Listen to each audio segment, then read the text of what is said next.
Como les decía, mi nombre es Isaac Ben Abraham, yo soy un judío de la comunidad de aquí de Madrid y un sefardí, para mí es un título. En primer lugar, darle las buenas tardes, o Erev Tov, a todos ustedes, y mi agradecimiento al Centro Sefarad y a su directiva, como siempre, por las facilidades para la realización de actos como el que hoy nos reúne. Lo que escucharán a continuación me permite hacer la siguiente introducción. Hace 11 días, 1 más 1, 2, luego ya tú explicarás lo que sea con relación a los números, el día de Yom Kippur, por la mañana, en el oficio de Shachrit, se rezan entre otras oraciones las Bekasot, peticiones o súplicas, que dado su profundo carácter religioso, deben traducirse por plegarias, oraciones destinadas no a alabar ni a agradecer, sino a solicitar, a rogar. La primera de ellas, Kol Berué, dice entre sus primeros párrafos: 32 son las sendas que llevan a ti, y todos los que comprenden su misterio proclamarán tu grandeza, y ellos reconocerán que todo es tuyo y que tú eres el Dios y el Rey único. Cuando los corazones meditan sobre el mundo formado, encuentran que todo lo que existe es doble, excepto tú. Con número y con peso todo es contado. Hace unos pocos días hemos concluido el ciclo de la lectura de la Torá con las parashás o capítulos semanales, y este próximo sábado iniciamos el nuevo ciclo de lectura con la primera parashá, que es Bereshit, el inicio de la Torá. En este punto me gustaría recordarles que la última letra de la Torá, la que terminamos, es la Aleph, la Lamed, que es la L, y la primera que iniciamos es la Bet, que sería la B. Entre estas dos letras se forma la palabra Lep, que significa corazón. Y espero y deseo que todo el conocimiento que puedan adquirir de esta charla no les haga olvidar que el corazón, en forma simbólica, es el motor del mundo y por tanto de cada uno de nosotros a nivel individual, y que en el corazón debemos tener siempre completo toda la Torá. Cuando me contactaron para presentar al conferenciante, Juan Luis Yacer, debo confesar, y se lo he confesado a él, que no lo conocía, pero lo que más me gusta son los retos. Es un lujo dar paso a una persona como él, con el que sin saberlo nos unen más cosas de las que en principio yo creía pensar. Aunque citaré solo una, especial para mí, y es que él reconoce a Moshe de León como el autor histórico del Sefer HaZohar, y al cual hace más de 30 años mi familia quisimos homenajear dándole el nombre del centro de documentación que presido en este momento, y al que hizo mención en la conferencia que dio en el Ateneo de Madrid el pasado mes de junio, titulada La Kabbalah, el alma de la lengua hebrea. Sin más, doy paso al conferenciante y les pido que presten atención a todo lo que les transmitirá, pues en sus palabras se encierra un gran conocimiento. José Luis. Yo te dejo solo y tú sigues. No se ha dado cuenta.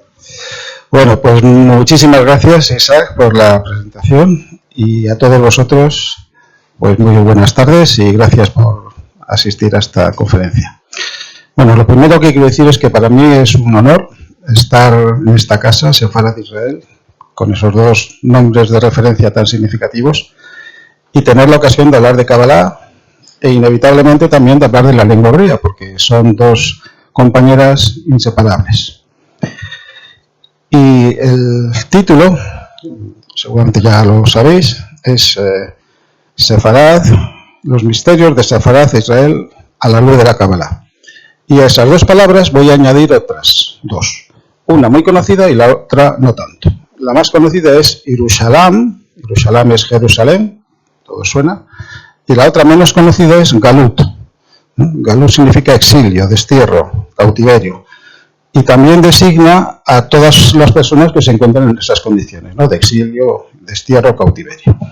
Y lo que tienen en común estas 4 palabras, que son, recuerdo, Sefarad, Israel, Yerushalayim, Jerusalén y Galut, es que solamente hay un versículo en toda la Biblia donde aparecen juntas, lo cual es una singularidad que nace de la propia singularidad que se da en la palabra Sefarad, porque es una palabra que solamente aparece una vez en la Biblia, una vez. Concretamente en el versículo número 20 del primer y único capítulo del libro de Abdías. No sé si os suena el nombre de Abdías, es uno de los 12 profetas menores. Sabéis que en la Biblia hay 3, la Biblia hebrea, me refiero ahora, hay 3 profetas mayores, Isaías, Jeremías y Ezequiel. En la Biblia cristiana se les añade Daniel, a estos 3. Y luego hay 12 profetas menores, uno de los cuales es Abdías. Se les llama así no porque sean menos importantes, mucho menos que los profetas mayores, porque dicen cosas tan importantes y a veces más. En concreto, este del que vamos a hablar un poquito, pues es de los que dicen cosas más profundas. Se les llama de esa manera menores y mayores simplemente por la extensión de los libros que ellos han escrito. Los libros que han escrito los profetas menores son notablemente más cortos que los que han escrito los mayores. Nada más que eso. Y de hecho, el libro de Abdías es el más corto de todos, porque tiene un único capítulo y 21 versículos. Entonces, ¿qué dice este versículo? Bueno, pues nos presenta 2 grupos humanos, ambos en situación de exilio, de cautiverio, en situación de galut, que son, el primero, se le llama, lo voy a decir en hebreo en primer lugar, Hajel Hazde Lifnei Israel, que significa este ejército de los hijos de Israel. Y este grupo humano está cautivo en las tierras de Canaán hasta la ciudad de Sarepta. Es como lo que dice el versículo. La ciudad de Sarepta es una ciudad fenicia entre Tiro y Sidón, y tiene una cierta relevancia en la Biblia porque allí vivía una viuda. No sé si esta historia os suena a algunos, los que conozcáis un poquito la Biblia, seguro que os va a sonar. Vivía la viuda de Sarepta, que acogió al profeta Elías, le dio cobijo, le dio de comer, porque era una época de una gran hambruna, y como compensación, en cierto modo, él resucitó al hijo de la viuda. Esto es la historia de la viuda de Sarepta.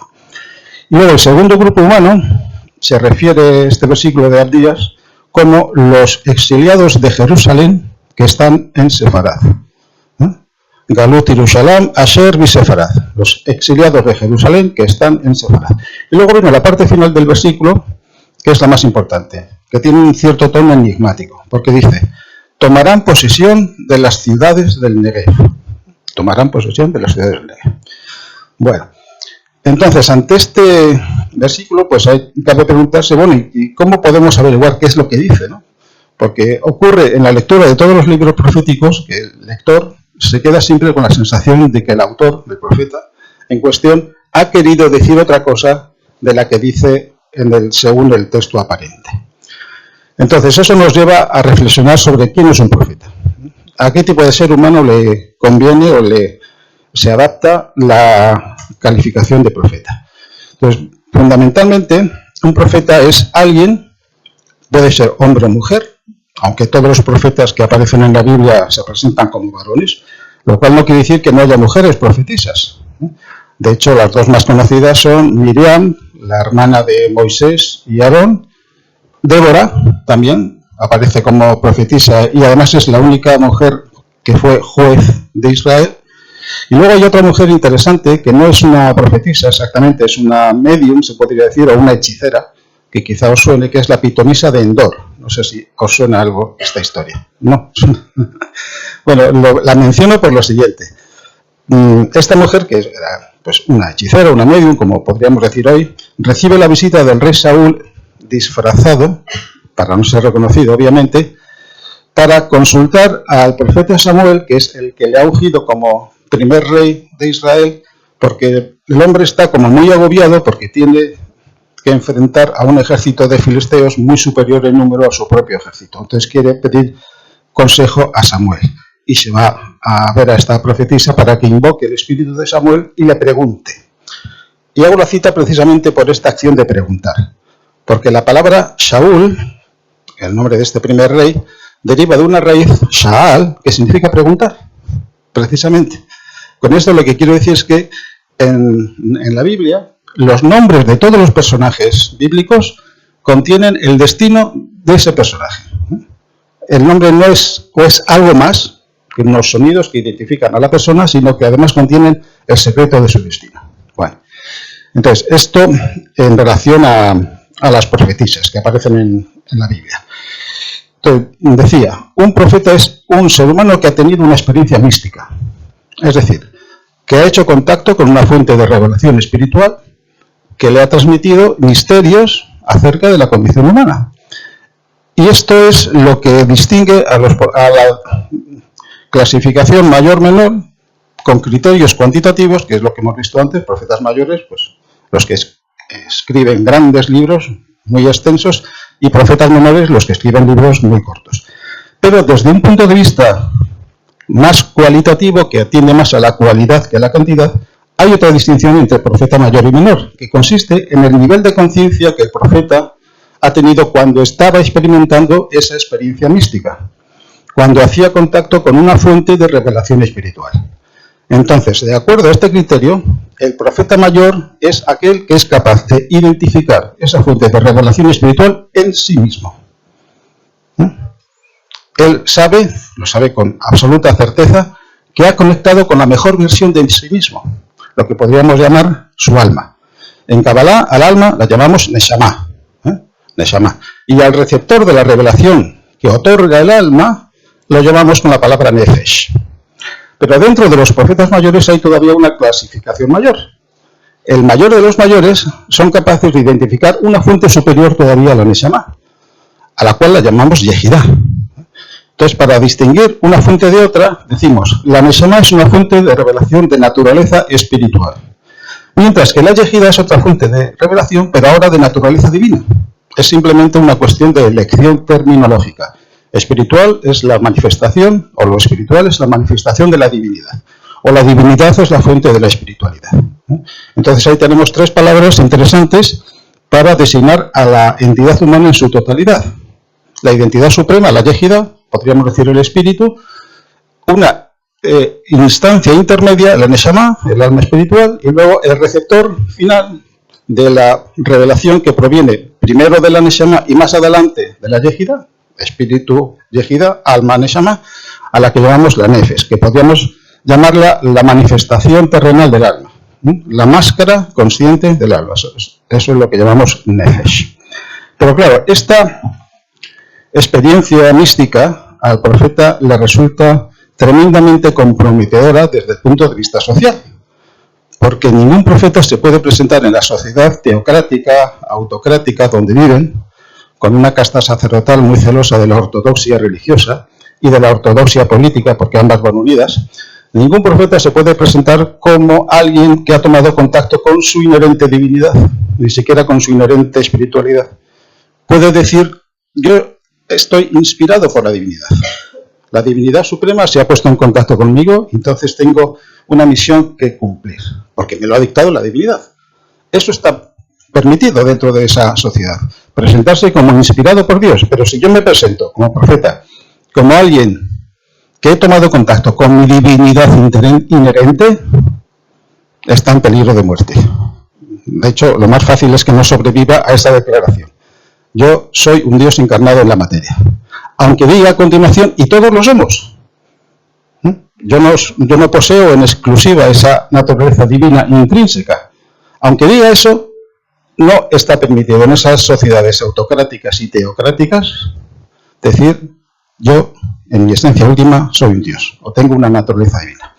¿Qué ocurre? Pues que los misterios que el profeta recibe en esa toma de contacto con la fuente de revelación, los tiene que velar con un lenguaje alegórico, porque de otra manera pues incurriría también en una posición de heterodoxia que pondría en grave peligro su propia vida.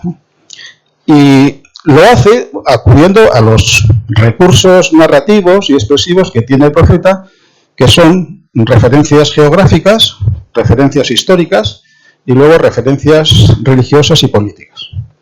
Por ejemplo, en el versículo que antes hemos visto, está lleno de referencias geográficas, porque empieza diciendo los exiliados de los hijos de Israel que están en la tierra de los cananeos, una referencia geográfica, hasta las ciudades Sarepta, que está situada en lo que es Fenicia, lo que era Fenicia, entre las ciudades de Tiro y Sidón, dos ciudades fenicias muy famosas. Y luego dice, los exiliados de Jerusalén, otra referencia geográfica, que están en Sefarad, otra referencia geográfica, la más misteriosa, la más enigmática, sobre la que luego nos referiremos, y al final acaba con una parte, la parte final del versículo, que es toda ella una referencia geográfica.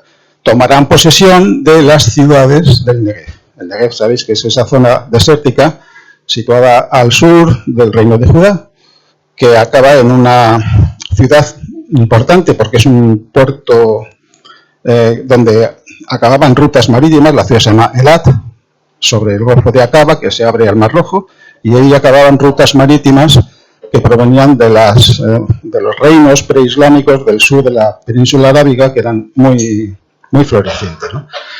Bueno, entonces, todo este versículo está en clave geográfica, ¿no? Entonces, lo que vamos a ver luego es desentrañar el misterio que tienen todas esas localizaciones geográficas. Y hemos dicho que el profeta es el receptor de una revelación espiritual, y la palabra Kabbalah significa recepción, ¿no? Recepción. Por lo tanto, todo profeta que ha tenido una experiencia mística está teniendo una experiencia cabalística. Y el lector de textos proféticos tiene que convertir su acto de lectura de los textos proféticos, los tiene que convertir también en otra experiencia cabalística. Tiene que ser el receptor de la información oculta, velada en esos textos. Otra vez la palabra recepción. Y para ello cuenta pues con las herramientas que tiene la Kabbalah para descifrar los secretos que están cifrados en un texto hebreo, que son tres: la temura, el notaricón y la más importante de todas, que es la gematría, que es la que nos va a ocupar durante el resto de la conferencia.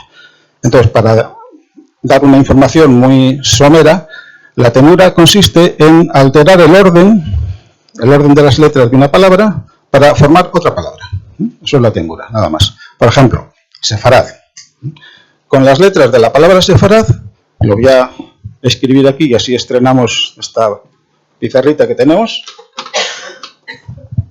Bueno, no sé si todos, imagino que no, estaréis familiarizados con las letras hebreas. Bueno, yo las voy a escribir y nombraré a cada letra por su nombre y explicaré lo que es cada cosa.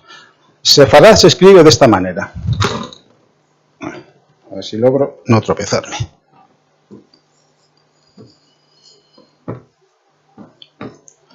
Bueno, son 4 letras. La que tenéis a la derecha, bueno, el hebreo seguramente lo sabéis, se lee y se escribe de derecha a izquierda. La que tenéis más a la derecha es la letra Samech, se pronuncia como S. Luego la letra P, se pronuncia en este caso como F, puede adoptar los dos sonidos, P y F. Luego la letra Resh, sonido de R. Y la última es la letra Dalet, sonido de D. Y eso se lee Sefarad. Sabéis que en hebreo no hay vocales. Todas las letras hebreas, las 22 letras hebreas son consonantes. Entonces, para poder pronunciar, claro, un texto con solo vocales es impronunciable, ¿no? Tiene que haber sonidos vocálicos interpuestos entre sonidos consonánticos.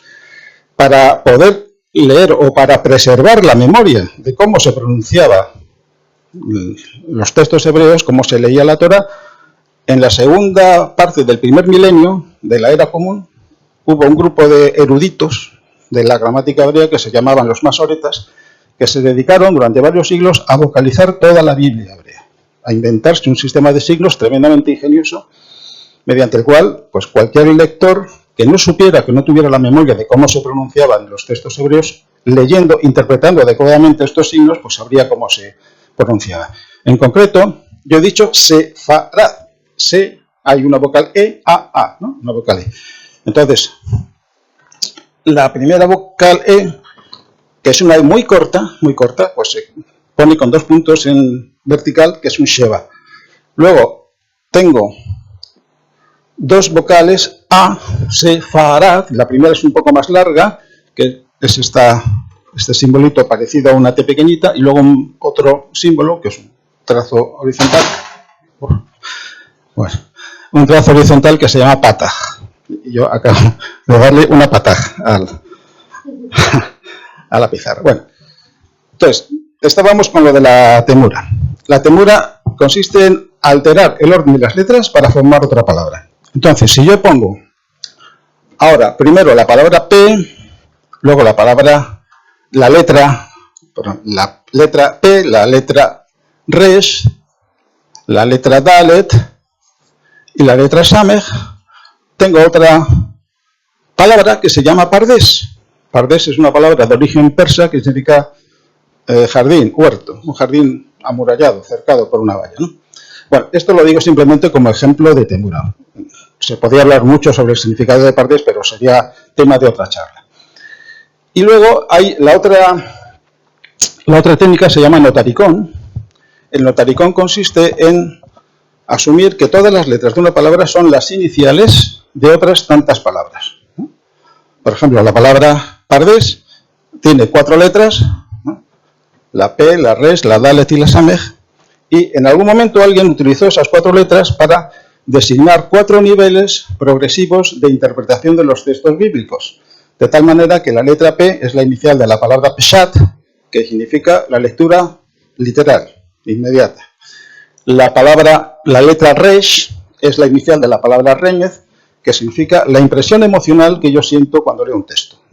Entonces, estos 2 primeros niveles van unidos, porque al leer algo, yo siento una sensación, la que sea, ¿no? Tengo una impresión emocional instantánea, espontánea, después de leer un texto. Ese es el nivel de Remez, donde no interviene la voluntad. En ninguno de esos 2 niveles interviene la voluntad.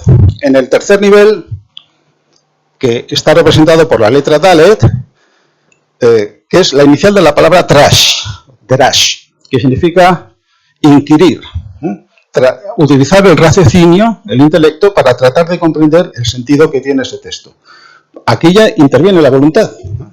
En los 2 primeros niveles la voluntad está pasiva, porque yo leo y siento. Al leer algo tengo una sensación emocional espontánea sobre lo que estoy leyendo. Eso es el nivel primero y el segundo. En el tercer nivel ya interviene la voluntad. Yo trato de interpretar, comprender con mi intelecto, nada más que con mi intelecto, qué es lo que está diciendo ese texto.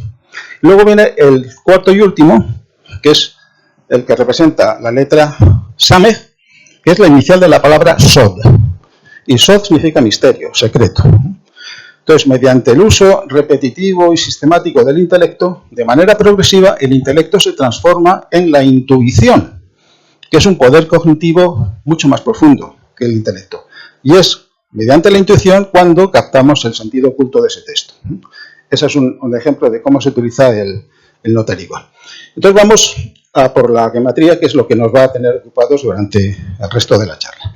La gematría se basa en el hecho de que las 22 letras hebreas, cada una de ellas tiene un valor numérico, con una ley de correspondencia muy sencilla.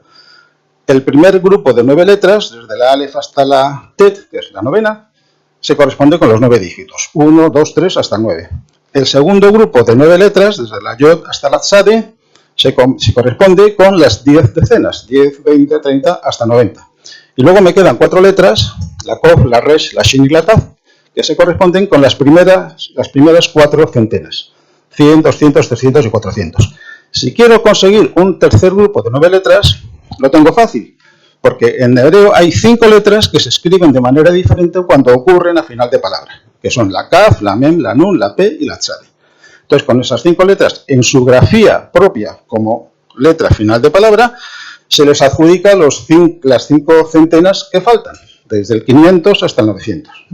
Pero bueno, para efectos geométricos casi siempre se utilizan los valores normales. No se suelen utilizar, por ejemplo, la Kaf Sofit significa final de palabra, pues adquiere el valor 500. La siguiente, la Mem Sofit, 600. Y así hasta la Sade Sofit, que tiene el valor 900.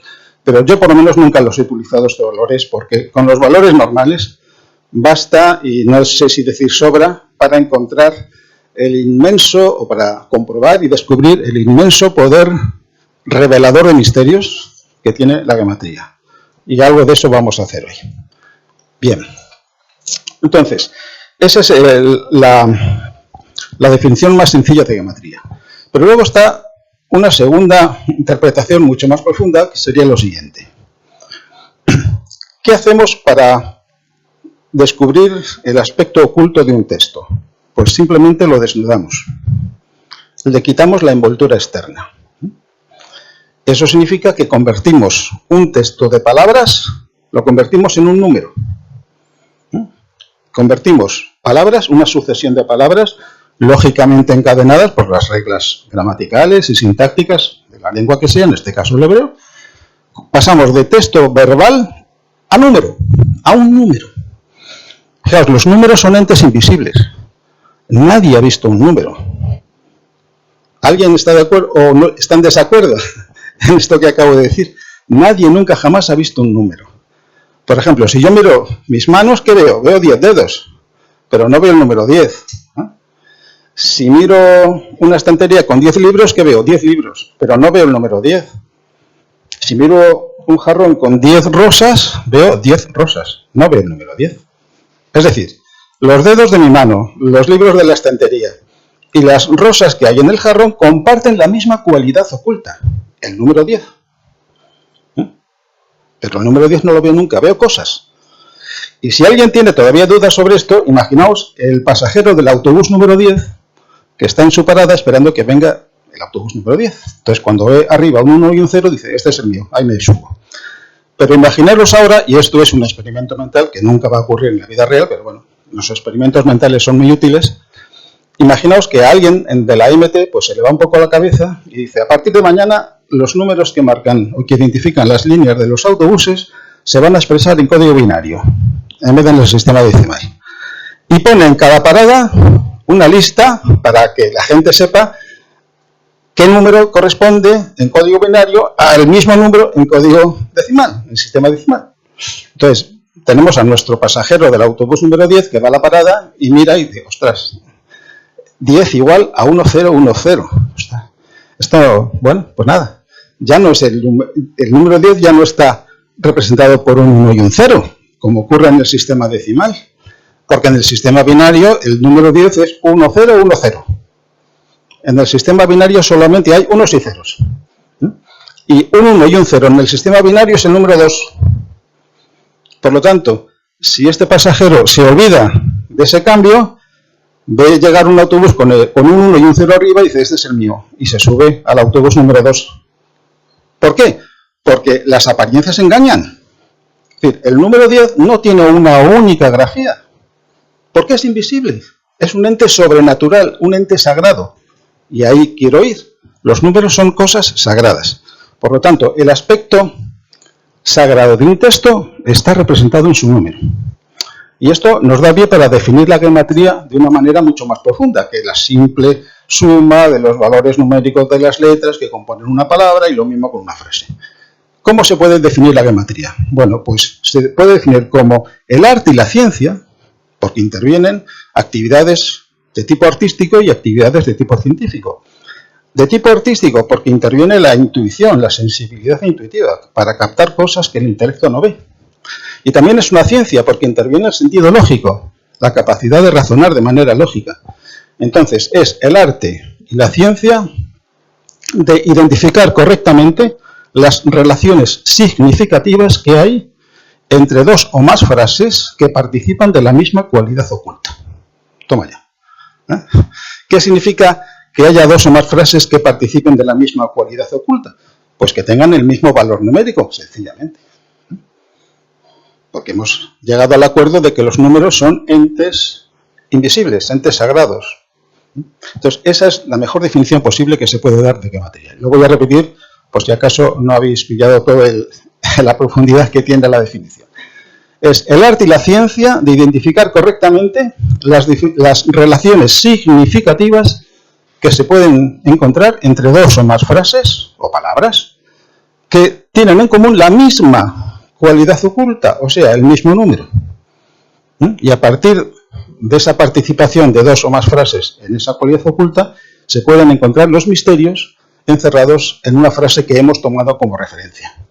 Entonces, para ver esto mejor, voy a introducir una herramienta de la que ya hablé en esta conferencia a la que se refería antes Isaac en el Ateneo, que es una balanza de pesar letras hebreas y por lo tanto de pesar palabras y frases.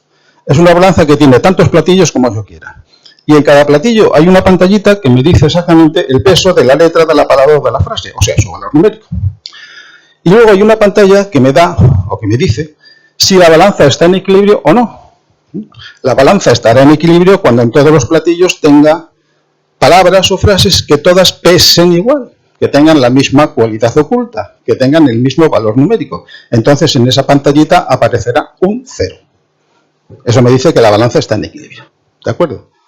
Bueno, entonces a partir de ahora entramos en la fase práctica y participativa de la conferencia, que está representada en esas 3 sillas vacías, que no están ahí por si viene el profeta Elías con 2 amigos, para sentarse. Ya sabéis, en las familias judías, pues en las cenas de Seder y en festividades especiales, pues se deja una silla vacía y la puerta abierta de la casa, por si viene el profeta Elías, que puede venir en cualquier momento, ¿no?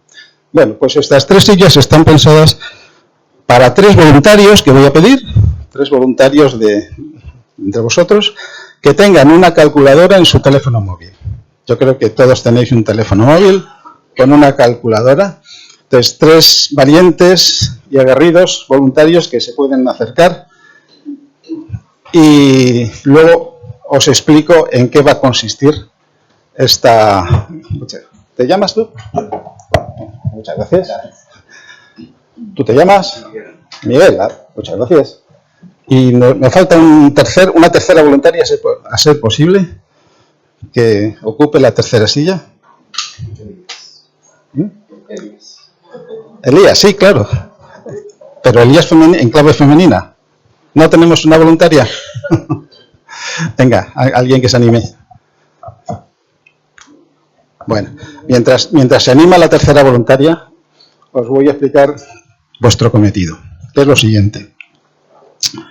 A ver, yo voy a pesar en mi balanza, voy a pesar las palabras significativas que hemos utilizado, que he anunciado, que son galut, que es exilio, luego sefarad, bueno, por el orden que voy a decir, galut, exilio, Jerusalén, Yerushalam, Jerusalén, luego sefarad, y finalmente, bueno, 2 más.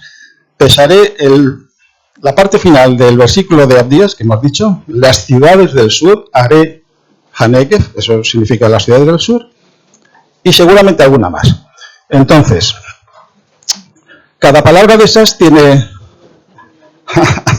Bueno, ya tenemos a Elías. Elías en clave femenina, muchas gracias. ¿Has escuchado la explicación que les he dado a estos caballeros? Bueno, lo voy a repetir. Yo voy a escribir en la pizarra números que son el peso o el valor numérico de determinadas palabras que voy a pesar en la balanza que he presentado. Y luego escribiré debajo una frase alusiva a la palabra o a la frase que he pesado antes y cuyo número figura en la pizarra. Y luego calcularé el valor numérico de todas las palabras que forman esa frase y iré cantando esos números. Entonces vosotros lo único que tenéis que hacer es con la calculadora ir haciendo la suma de los números que yo os voy diciendo.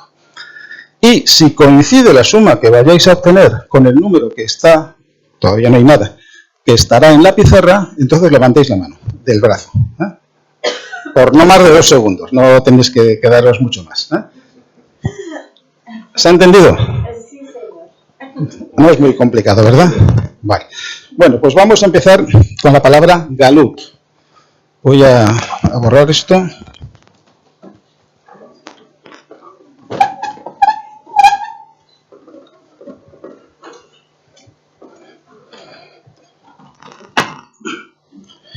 Galut, antes lo dije, significa exilio. Entonces se escribe de la siguiente manera.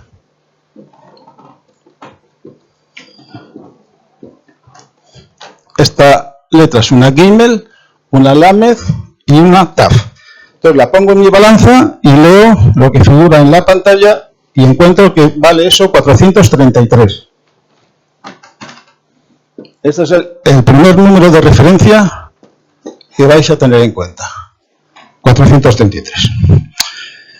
Y ahora, después de una pequeña disertación sobre lo que significa el exilio, escribiré debajo una frase alusiva al exilio. Bueno, van a ser 3. Empezaré por la primera. Entonces, ¿qué es el exilio? En un sentido inmediato, pues todos sabemos qué significa el exilio, ¿no? La situación en la que se encuentra alguien que por razones que sean, pues ha sido forzado a abandonar su tierra, su país natal, está en el exilio. Pero a nosotros nos interesan las versiones esotéricas de las realidades exotéricas, internas. Entonces, ¿qué significa el exilio en clave espiritual? Bueno, pues que estamos fuera de nuestro hogar espiritual. Vamos a partir de la base que todos estamos en el exilio espiritual, que estamos desconectados, lejos de nuestra verdadera identidad espiritual. Hay un versículo del Cantar de los Cantares, que yo siempre cito, que lo expresa perfectamente. Está en Cantar de los Cantares 5.2, que dice: Ani yeshena velibi er. O sea, Ani, yo, yeshena, dormida. Quien habla es una mujer, que es la protagonista femenina del Cantar de los Cantares. Ani yeshena, yo, dormida. Velibi, pero mi corazón, despierto. Fijaos, ¿no? Es bella la frase, ¿verdad? Yo, dormida, pero mi corazón despierto. Es decir, en todos nosotros hay un yo dormido. Todos los que estamos aquí estamos dormidos espiritualmente. Y espero que nadie se me duerma en el sentido no espiritual. Pero en el interior de todos nosotros hay un corazón despierto, que es el encargado de despertar al yo dormido. Porque el despertar espiritual no se consigue de oficio. Todos por la noche nos acostamos, nos dormimos, y al cabo de unas horas pues nos despertamos, sin que tengamos que acudir a algún recurso externo como un despertador, a quien lo hace, o a alguien que le encargamos que nos despierte a determinada hora. Pero el cuerpo se despierta, igual que se duerme, por un mecanismo natural, igual que se duerme se despierta, de manera natural. Pero el despertar espiritual requiere alguien que ya esté despierto, que me despierte a mí. Y esa es la función del corazón despierto, que tiene que despertar a su yo dormido, a su reflejo encarnado en la materia. El corazón despierto es la Neshama, como la hemos llamado antes, y el yo dormido es la Nefesh. Bueno, entonces, voy a escribir, es la primera frase, apoyándome. Bueno, hay una peculiaridad de la lengua hebrea muy notable, que es que el hebreo es muy refractario para los conceptos, de manera que todos los conceptos abstractos se refieren siempre a situaciones concretas. Entonces voy a elaborar una pequeña historieta en la que se refleja exactamente la situación del exilio. La historia, que vais a comprobar que es una versión de la parábola del hijo pródigo, que todos conocéis, que está en el Evangelio de Lucas, y consiste en que hay un padre y un hijo. Son padre e hijo por filiación espiritual, no por filiación biológica, que viven en la misma casa. Entonces el padre le dice al hijo: mira, tienes que salir de casa y recorrer todos esos mundos lejanos, y luego vuelves a mí y me lo cuentas. Bueno, pues eso es lo que hace el hijo. Bueno, y antes dice: y para comprobar que estamos en contacto tú y yo voy a estar continuamente llamando tu nombre, pronunciando tu nombre, y tú, cuando oigas mi voz, me respondes pronunciando mi nombre. Y así yo sé que tú me oyes cuando yo reciba tu voz de respuesta. Y yo sé que, o tú sabrás que yo estoy en contacto contigo cuando recibas la voz con la que yo te estoy nombrando. Bueno, pues así lo hace el hijo. Sale a un primer país que es todo muy bonito, muy armonioso, la atmósfera es transparente, hay sonidos muy melodiosos, él está escuchando perfectamente la voz del padre y le responde a su vez la voz del hijo, que le nombra al padre. Pero llega a una frontera donde cambia completamente el clima mental. Entra en un territorio donde todo es ruido, desarmonía. Hay muchas voces, y el hijo empieza a perder contacto con la voz del padre porque su atención va siendo poco a poco atrapada por las múltiples voces que está oyendo en ese nuevo país, en ese nuevo territorio al que ha entrado. De manera que llega un momento en que ya no oye la voz del padre. ¿Se entiende? Bueno, pues en ese momento es cuando él está en el exilio. Está en el exilio de su casa, de su fuente espiritual. Bueno, y ahora voy a escribir una frase que refleja exactamente esto, pero en su más estricta literalidad. Y para eso me voy a valer, tengo aquí una chuleta. Yo normalmente doy las charlas sin apoyo de papeles ni físicos ni electrónicos, casi nunca hago presentaciones en PowerPoint, pero bueno, en este caso me he traído una chuleta porque no quiero equivocarme a la hora de escribir estas frases. Entonces, la frase en cuestión dice literalmente: no hay la voz del Hijo hacia la voz del Padre. ¿Se entiende, verdad? No hay la voz del Hijo hacia la voz del Padre. Es decir, el Padre ha dejado de oír la voz del Hijo. Entonces el Padre dice, bueno, mi hijo se ha perdido por ahí. No sé si volverá o no, pero por ahora está perdido. Entonces la frase es, la repito, no hay la voz del... No hay la voz del Hijo... No hay la voz del Hijo hacia, lo he dicho mal antes. No hay la voz del Hijo hacia la voz del Padre. El Hijo, como no oye la voz del Padre, pues ya no tiene el reflejo de pronunciar el nombre del Padre. Entonces, repito de nuevo, la frase es, no hay la voz del Hijo hacia la voz del Padre. Y eso lo voy a escribir en hebreo. En hebreo no hay algo, se dice en. En es una pinceladita de gramática hebrea, es lo que se llama el estado constructo de la palabra ayin. Ayin significa nada o no hay. Y si yo quiero decir no hay de tal, digo en. Y luego lo que sea, ¿no? Entonces, la frase sería en hakol haben lekol haaf. Kol significa voz. Kol significa voz. Entonces, en hakol haben lekol, la letra lamed significa hacia. Es una letra una preposición inseparable que significa hacia. ¿Hacia dónde? Hacia la voz del Padre. Bueno, pues lo voy a escribir de la siguiente manera. Lo escribo y luego lo explico. En hakol haben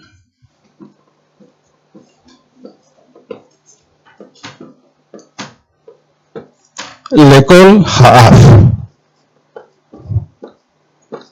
Y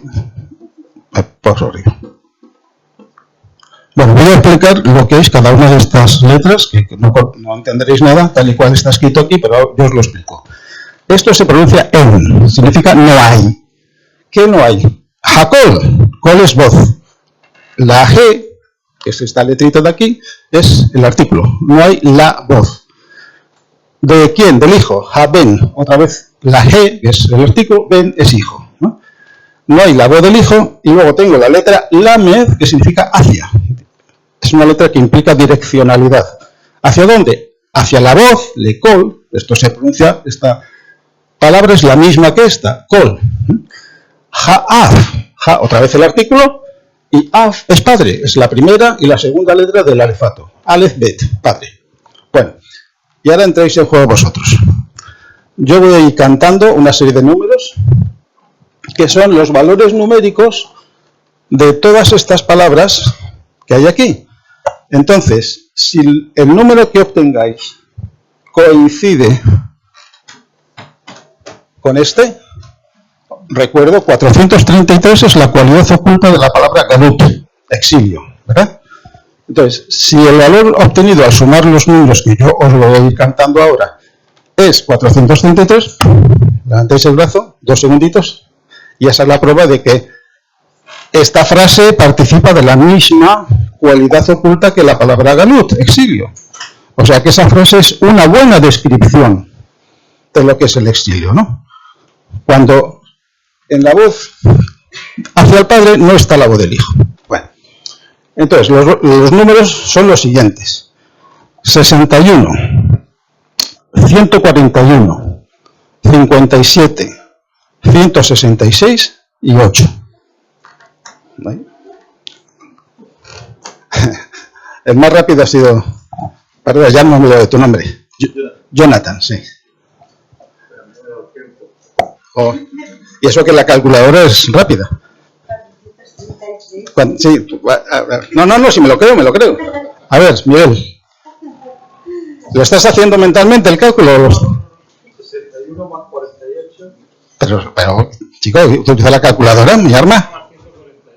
Más 57, 61 más Pero, 141, más, bueno, lo podéis hacer vosotros también si queréis, ¿eh? más 166, Más 8. más 8. Ya tengo el resultado. Correcto, ¿no? Vale, perfecto. Bueno, pues hemos empezado bien. Sí. Es interesante que la palabra inicial tuviéramos todos los números, es decir, a la M3, ¿verdad? Sí, bueno, es que lo digo para agilizar un poco el procedimiento. Galut, sí, tenéis razón. ¿De dónde sale 433? Pues sale de la 3, el 3 sale de Gimel, que vale 3. Gracias, porque es tenía que haberlo dicho. El 30 sale de la Lamed vale 30. Y el 400 sale de la Taf. O sea que es 433, 433 sale de sumar 3 más 30 más 400.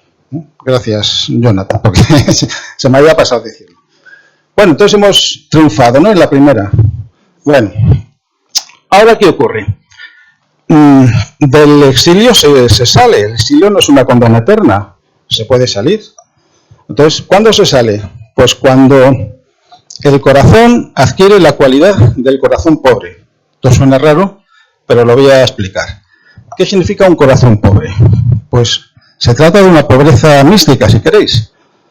Es decir, el corazón pobre es el que tiene alguien que no posee, que no está apegado a nada material, que ha roto todos los apegos materiales.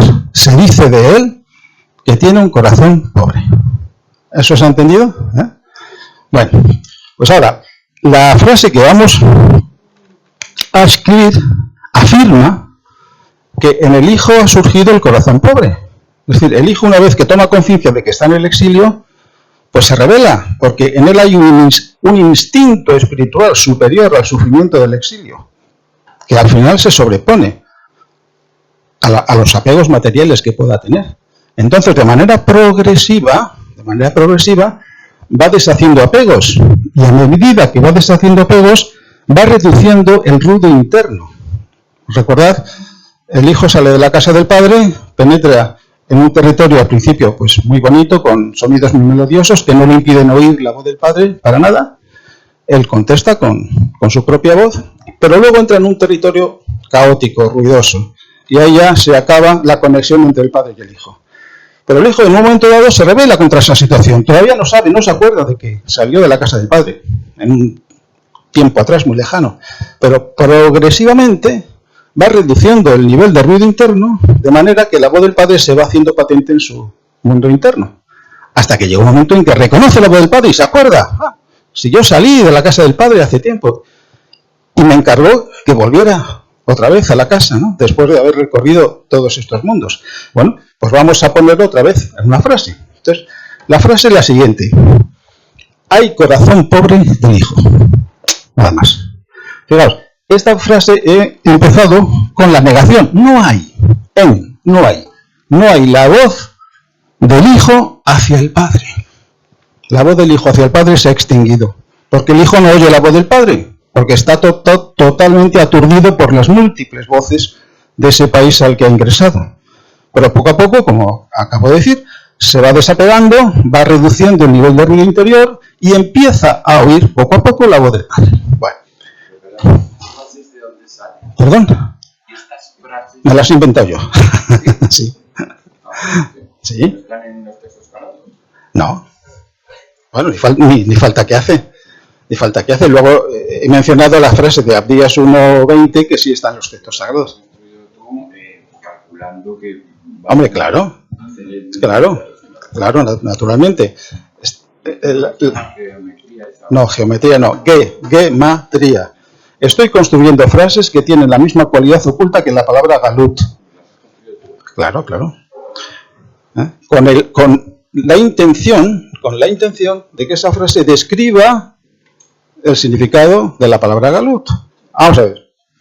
Cuando yo pienso, pronuncio o escribo una palabra en hebreo, emito una onda, una vibración que interfiere o que impacta con todas las posibles combinaciones de letras y palabras hebreas que se puedan formar, que es un número inconcebiblemente grande.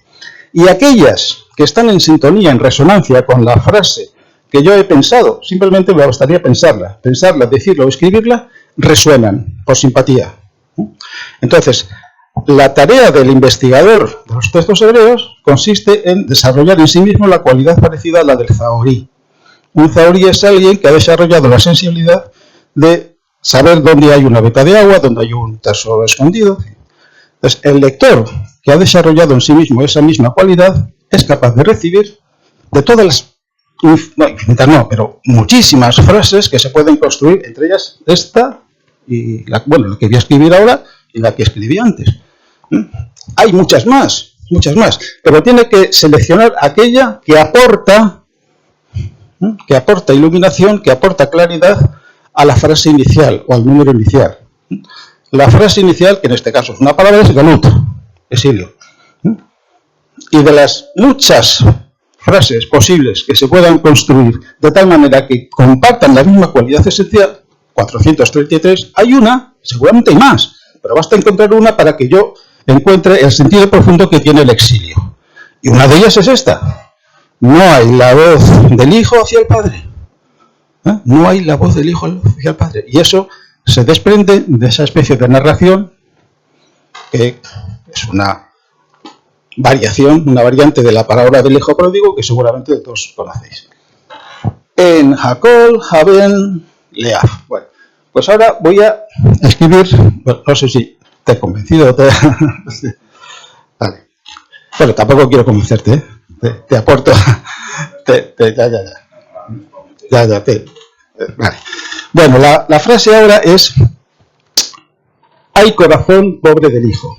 Entonces, si aquí empecé por la negación en, ahora voy a empezar por la afirmación. Y en hebreo la afirmación de algo se dice yesh. Yesh. Que es una yod y una shin. Yesh lef dal. No, yesh lef dal, hay corazón. Lef es corazón. Yesh lef dal. Haben, en el Hijo. Bueno, te explico. Aquí tengo yesh, una yod y una shin, eso significa hay. Es la afirmación de existencia. Hay tal, una cosa. ¿Qué hay? Corazón. Pero, ¿de qué tipo es ese corazón? Pobre, dal. Esto es pobre. Dalet lamed es pobre. ¿De quién? Del Hijo Haben. Esta letra G es el artículo, Ben es Hijo. Entonces, hay corazón pobre en el Hijo. Que haya corazón pobre en el Hijo significa que el Hijo ya está en proceso de desapegarse de todas las adicciones materiales, o sea, está dejando o está anulando todo ese vacío interno, de manera que se hace un cierto silencio en su espacio interior que le va permitiendo progresivamente escuchar la voz del Padre. Esa es la idea, ¿no? Bueno, ahora os toca otra vez actuar. Los números son los siguientes: 310, 32, 34, 57.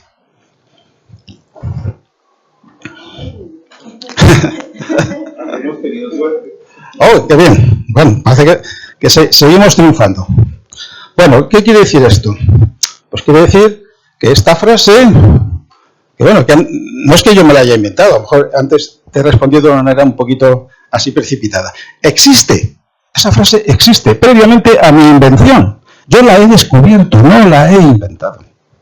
He dicho, cada vez que yo pronuncio una palabra, por ejemplo, la palabra galut, que está en las Escrituras, está en Abdías 1.20 y en muchos otros sitios más.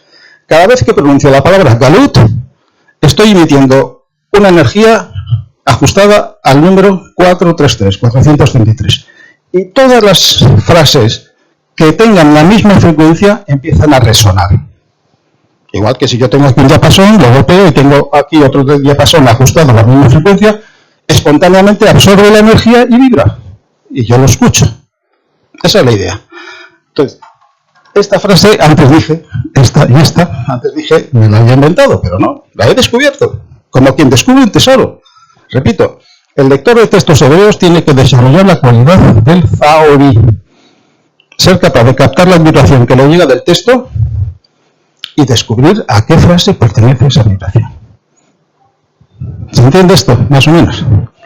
Bueno, entonces, hemos visto que coincide, ¿no? Yesh, hay corazón pobre en el Hijo. Coincide, ¿verdad? 403. Bueno. Solo, claro. Claro, hombre, por supuesto, a ver, yo estoy moviéndome dentro del seno de la lengua hebrea. Me olvido de todas las lenguas que hay. Me estoy moviendo nada más que dentro de la lengua hebrea, porque galut es una palabra hebrea, que significa exilio. No trabajo con la traducción al español de la palabra exilio, ni al francés, ni al inglés, ni a ninguna otra lengua. Nos estamos moviendo única y exclusivamente en el universo literal de la lengua hebrea, nada más. Bueno, y me falta una tercera frase, que es la consecuencia natural de las dos primeras. Pensemos otra vez, el hijo que se ha perdido en ese mundo ruidoso, poco a poco va reduciendo el nivel de ruido interno, porque todo esto está en clave interna, y empieza a oír la voz del padre, y recuerda que tiene que volver a la fuente de la que partió, a su fuente espiritual, al padre. Entonces, ¿ahora qué hace? Pues se pone en movimiento. Entonces, la frase siguiente es el camino del corazón hacia la voz. El camino del corazón hacia la voz. La palabra corazón, lev, se interpreta como la conciencia. En hebreo no hay una palabra específica para designar lo que nosotros llamamos conciencia. Lev es la que la sustituye, el corazón. Lev. Entonces, la frase es camino del corazón hacia la voz. La voy a escribir y luego la explico. Derech Halev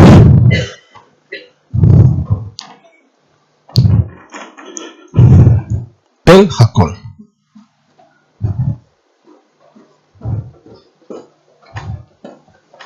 Explico todo lo que he escrito.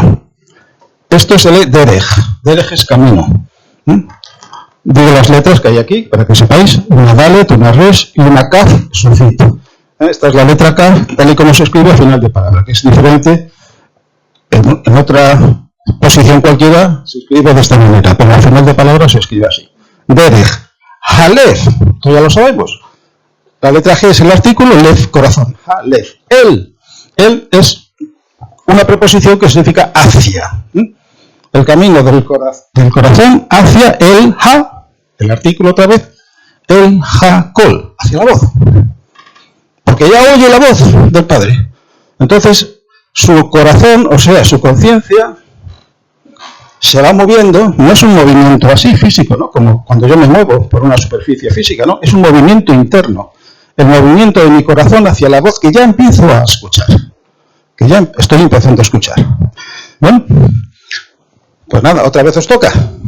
Ahora, los números son los siguientes. 224, 37, 31, 141.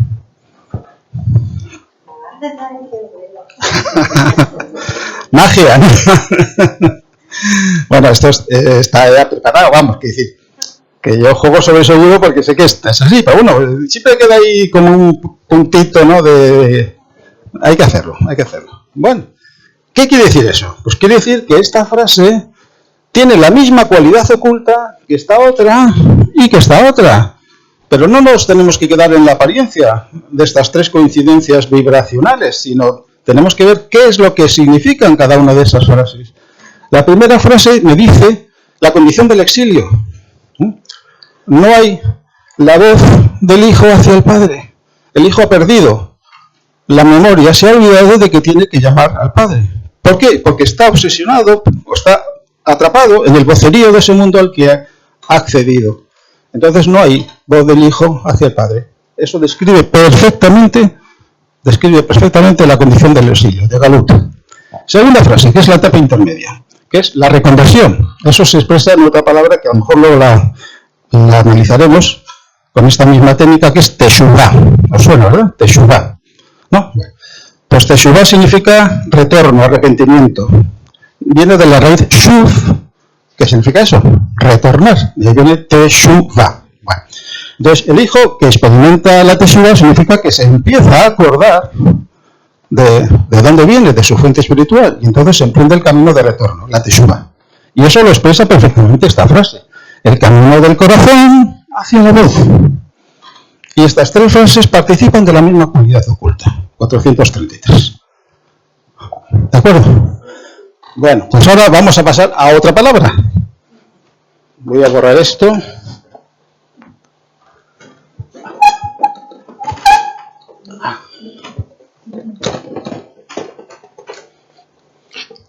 palabra que vamos a ver ahora es Yerushalam.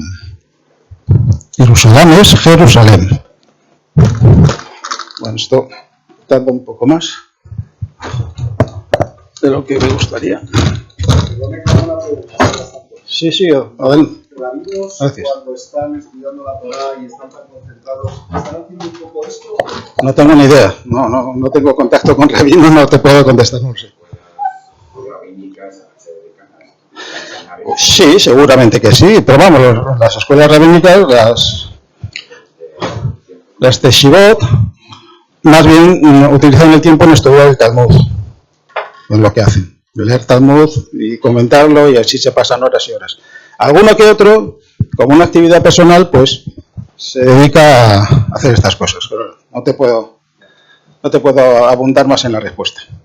Bueno, la siguiente palabra es Yerushalam. La cojo y la peso en mi balanza y miro lo que me marca la pantallita y me marca 586. La voy a escribir.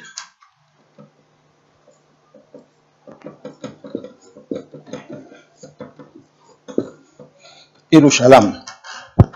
Digo las letras que hay aquí, una yod, una resh, una vav. Esta vav actúa como soporte vocal y no se pronuncia, cosa que le ocurre muchas veces a esa letra.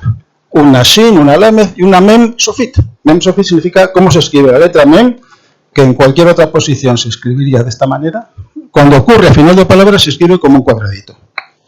Y esto se lee así, Yerushalam, Jerusalén. Bueno, entonces, hay otra manera de escribir Jerusalén, que es haciendo un plural dual de esa palabra.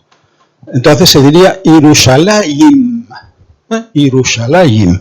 Esa terminación con ese sonido, Yod, Hidej, Mem, Sofit, Yim, indica el plural dual, porque en hebreo hay el singular, lógicamente, y luego hay un plural normal que designa dos o más cosas, y luego hay un plural dual que se refiere a dos elementos.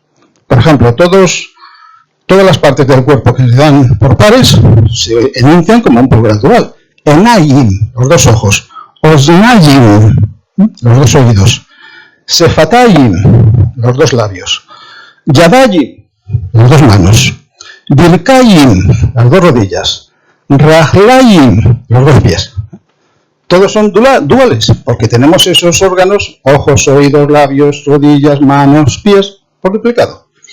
En la Biblia hay algunas palabras, en el primer versículo de la Biblia, de la Torá, hay dos palabras con plural dual. Shamayim, dos cielos. Normalmente se traduce el primer versículo, Bereshit bara Elohim et hashamayim ve'et haaretz. Y Shamayim se traduce como cielo, los cielos. Pero se debería decir los dos cielos, porque hay dos. Porque el plural es, Shamayim está en un plural dual. Son dos cielos, el cielo superior y el cielo inferior.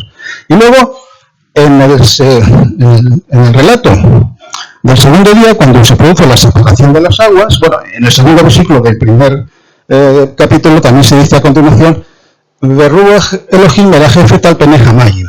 Y el espíritu de Elohim se cernía sobre la superficie de las aguas. Mayim, aguas. Otro plural dual. Bueno, entonces hay una Jerusalén terrestre, porque también se puede decir Yerushalayim, dos Jerusalén, y hay una Jerusalén terrestre y otra celeste, ¿verdad? Entonces, la Jerusalén celeste la terrestre primero es de tierra, es terrenal, y la Jerusalén celeste, ¿de qué elemento pensáis que puede ser? De fuego. ¿Qué es lo que está más arriba de la tierra? Bueno, la tierra, hay agua de vez en cuando, ¿no? Ríos, lagos, mares, etcétera. Luego está el aire, la atmósfera, y más arriba de todo está el fuego representado por el sol, la irradiación luminosa que sale del sol. Entonces, el fuego está arriba. Entonces yo puedo formar la frase, la ciudad del fuego. La ciudad de fuego. Bueno, pues hay varias. La más inmediata es la ciudad de la paz, ¿no? Ir, la palabra ir nos va a salir unas cuantas veces, ahora va a salir. Es la ciudad Shalom, esta raíz Shalom significa paz, pero en realidad significa perfección, integridad, ¿no? De ahí viene la palabra Shalom. Shalom significa íntegro, perfecto, lo que está completo. Toda nuestra evolución va encaminada a conseguir nuestro estado de Shalom, de perfección, de integridad, ¿no? Bueno, entonces, esa es la raíz de la palabra ir, Shalom, la ciudad de paz. Pero vamos a ver otra cosa que es tan interesante como esa, que es la ciudad del fuego. Ciudad, bueno, hay dos palabras en hebreo para ciudad, una de ellas es ir. Bueno, aquí me ha faltado poner el valor, que es 586. Este va a ser el nuevo número de referencia. Entonces, yo voy a poner ciudad de fuego. Ir ha-esh. Fuego se dice esh, ¿no? Entonces, tengo.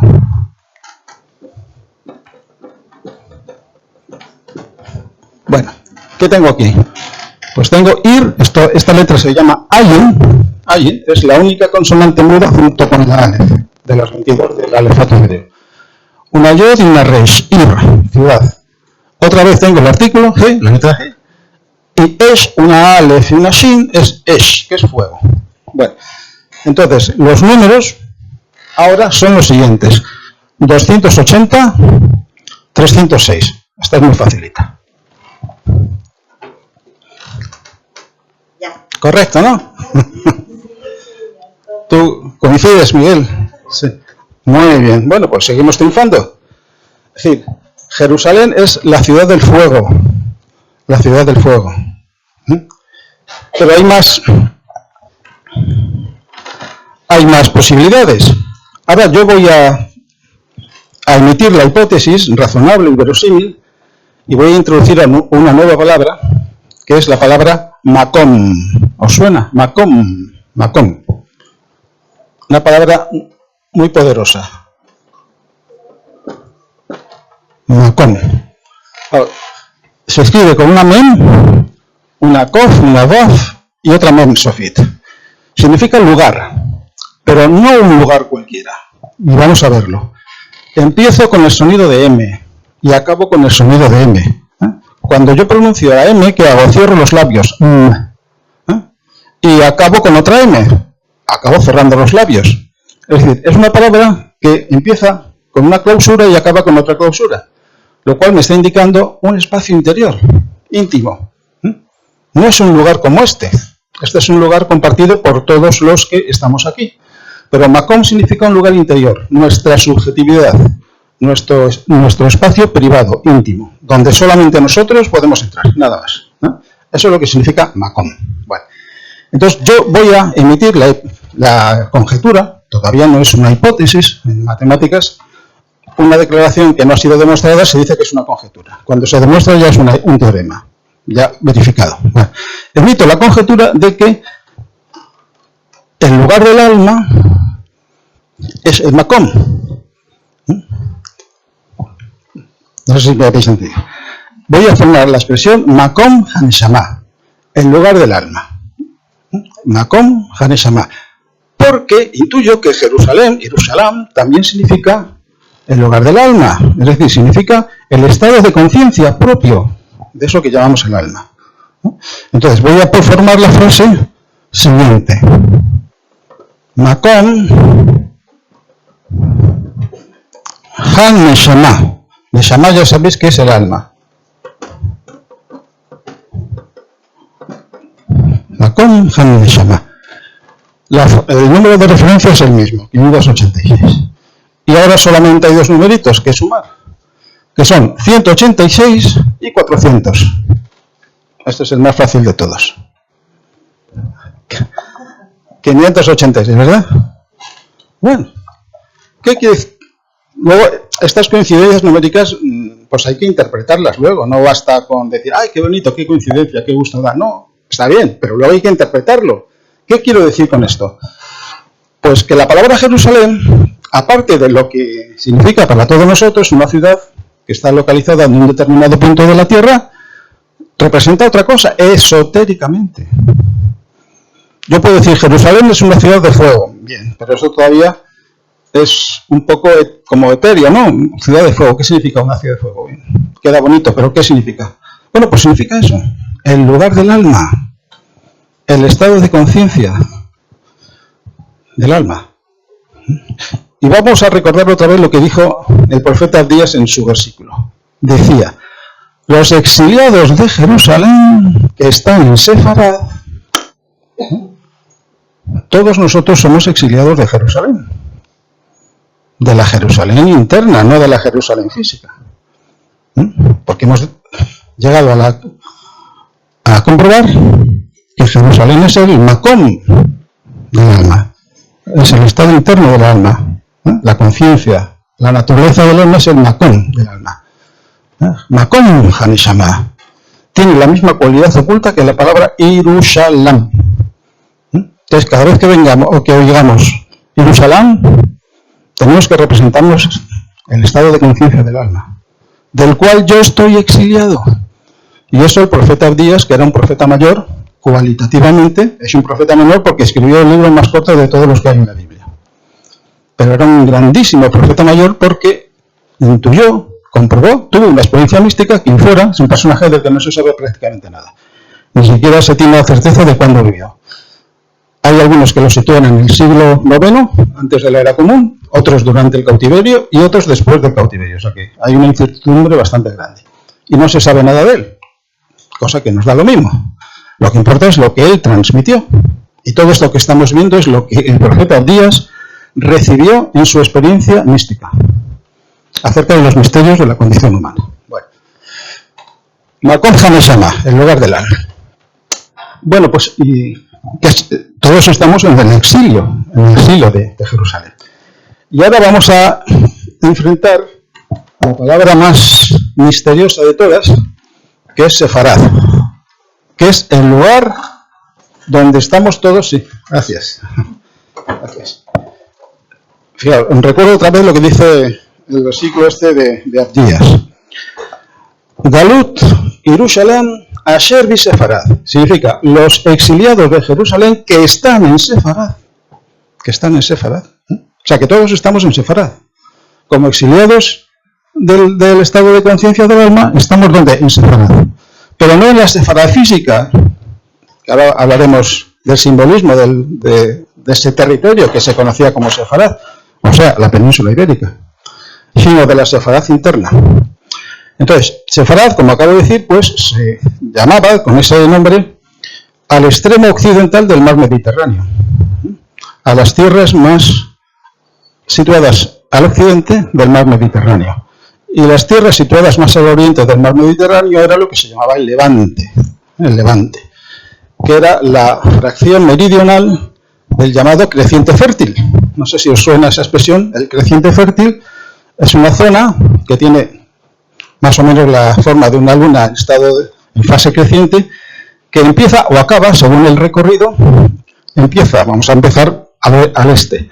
Empieza en la desembocadura del Tigris y el Éufrates, va subiendo hacia el norte, hacia un arco, y continúa por el curso del río Jordán, y acaba en la desembocadura del río Nilo. Esto tiene un grandísimo simbolismo esotérico. No es el día hoy para centrarnos en ello, porque empieza en la desembocadura de dos ríos, la dualidad, y acaba en la desembocadura de un río que tiene un delta maravilloso, ¿no? Donde se bifurca el único río, el Nilo, se bifurcan muchos brazos. Entonces, desembocar en el mar significa morir, dentro del álgebra de símbolos de la lengua hebrea. Esto ya lo intuyó el poeta Jorge Manrique, que seguramente conocéis esos versos que dice que nuestras vidas son como el río que van a parar al mar, ¿no? Que es el morir. Esto es un mitologeo, o sea, una unidad mítica de valor universal que se da en muchas culturas y que han hablado de esto poetas, místicos, profetas, porque es así. El río es como la vida de cualquier ser humano que acaba en el mar, que es la muerte. Nacemos en las fuentes del río y luego acabamos en el mar. Por eso tiene tanto sentido los peregrinajes que se hacen en muchas culturas. Por ejemplo, en la India hay peregrinajes hacia las fuentes del Ganges. No sé si lo conocéis. El río sagrado de la India es el Ganges. Entonces, una de las peregrinaciones rituales más importantes de esa cultura es peregrinar a las fuentes del Ganges, que tiene un valor simbólico, que es volver al origen, volver a la casa del Padre. Es el mismo mitologema, otra vez, la misma unidad mítica de valor universal. Bueno, entonces, dejando ya el tema de los ríos. Sefarad es la tierra más al occidente del mar Mediterráneo, y la tierra más al oriente es pues toda la zona donde estaban las provincias de Galilea, Samaria, Judea. Y todos los templos, tanto los templos egipcios como el templo de Salomón, están orientados en el eje este-oeste. Se entra al templo por el este y se acaba en el oeste, porque quien entra al templo hace el recorrido simbólico que hace el sol. El sol sale por el oriente y se pone por el occidente, ¿verdad? Entonces, los distintos compartimentos del templo son la réplica a escala reducida de la configuración geográfica que tenían las tierras del Levante, el mar Mediterráneo y Sefarad, la península ibérica. Para ellos Sefarad era un lugar de los misterios, porque se corresponde con el Sancta Sanctorum del templo de Jerusalén, o del templo de Salomón. En el templo había 3 espacios. El más externo, el atrio de los gentiles. El siguiente espacio, el lugar santo. Y finalmente, el lugar santísimo, el Sancta Sanctorum, el Kodesh HaKodashim. Entonces, para los sabios de esa época, ya no hay sabios todavía, que tengan esa visión de la geografía sagrada, el sistema geográfico formado por el Levante, el mar Mediterráneo y la península ibérica formaba o representaba una geografía sagrada que se reproducía analógicamente en el templo y que se reproduce en el interior de todo ser humano. El templo es una proyección externa de una realidad interna. Y la configuración geográfica Levante, mar Mediterráneo, Sefarad, península ibérica, es la configuración externa de una realidad interna, que luego, a escala reducida, como una especie de maqueta, se representa en el templo. Pero eso es la proyección externa, repito, de una realidad interna. Porque en nosotros hay un lugar profano, que es la conciencia del alma que todavía no ha experimentado la Teshuvá. Ese es el atrio de los gentiles. Cuando esa conciencia del alma experimenta la Teshuvá, el retorno, empieza a oír la voz del Padre, se dirige hacia el lugar santo, la Neshama, el alma.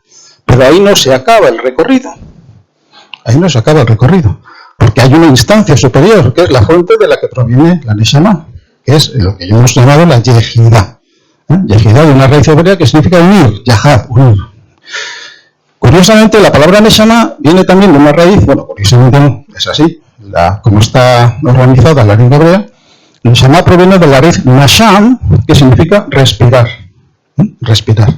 Si os fijáis, en la respiración hay 4 tiempos claramente marcados. Inspiración, pausa, expiración, pausa y vuelta a empezar, ¿verdad? Inspiración, pausa, expiración y vuelta a empezar. Bueno, cada vez que el alma se manifiesta, expira de sí misma ese aspecto de su propia conciencia que es capaz de ser soportada por una cadena de cuerpos. Un cuerpo de naturaleza mental, otro de naturaleza astral y otro de naturaleza física. Y luego entra en pausa el alma. Pero la personalidad que se ha manifestado como consecuencia de que el alma ha expirado, ha arrojado el aliento, el ruaj. Ruaj es como el aliento, el viento.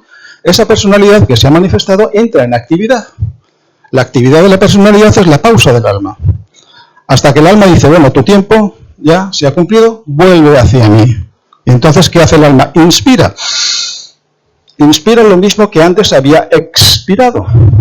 La inspiración del alma significa la muerte. Nosotros experimentaremos la muerte cuando nuestra alma nos inspire, cuando haga la última inspiración final. Durante el tiempo de la vida el alma estará intentando que nosotros estemos inspirados. Es decir, que nos pongamos en contacto con la fuente. Eso lo recoge el lenguaje coloquial, ¿no? Fulanito estaba inspirado. Cuando una persona hace una tarea brillantemente, se dice, estaba inspirado. Estaba inspirado quiere decir que estaba en contacto con el alma, con su fuente de revelación espiritual. Pero hay una inspiración final que pone fin a la vida. A eso lo llamamos muerte. Bueno, pues eso significa Sefarad. Sefarad es el lugar donde es posible salir del exilio y retornar a la fuente. El lugar donde es posible salir del exilio y retornar a la fuente. Y de nuevo empleamos el álgebra de símbolos del hebreo. Cuando estamos en el exilio, vivimos en la noche. Estamos viviendo en la noche. ¿Por qué? La noche es esa parte del día donde no hay luz solar. La luz solar es la luz del alma. En ausencia de luz solar, nosotros vivimos en ausencia del alma, en el exilio del alma, ¿no? Y hay una frase que es la siguiente: el pan de la noche. ¿Qué es el pan? El alimento.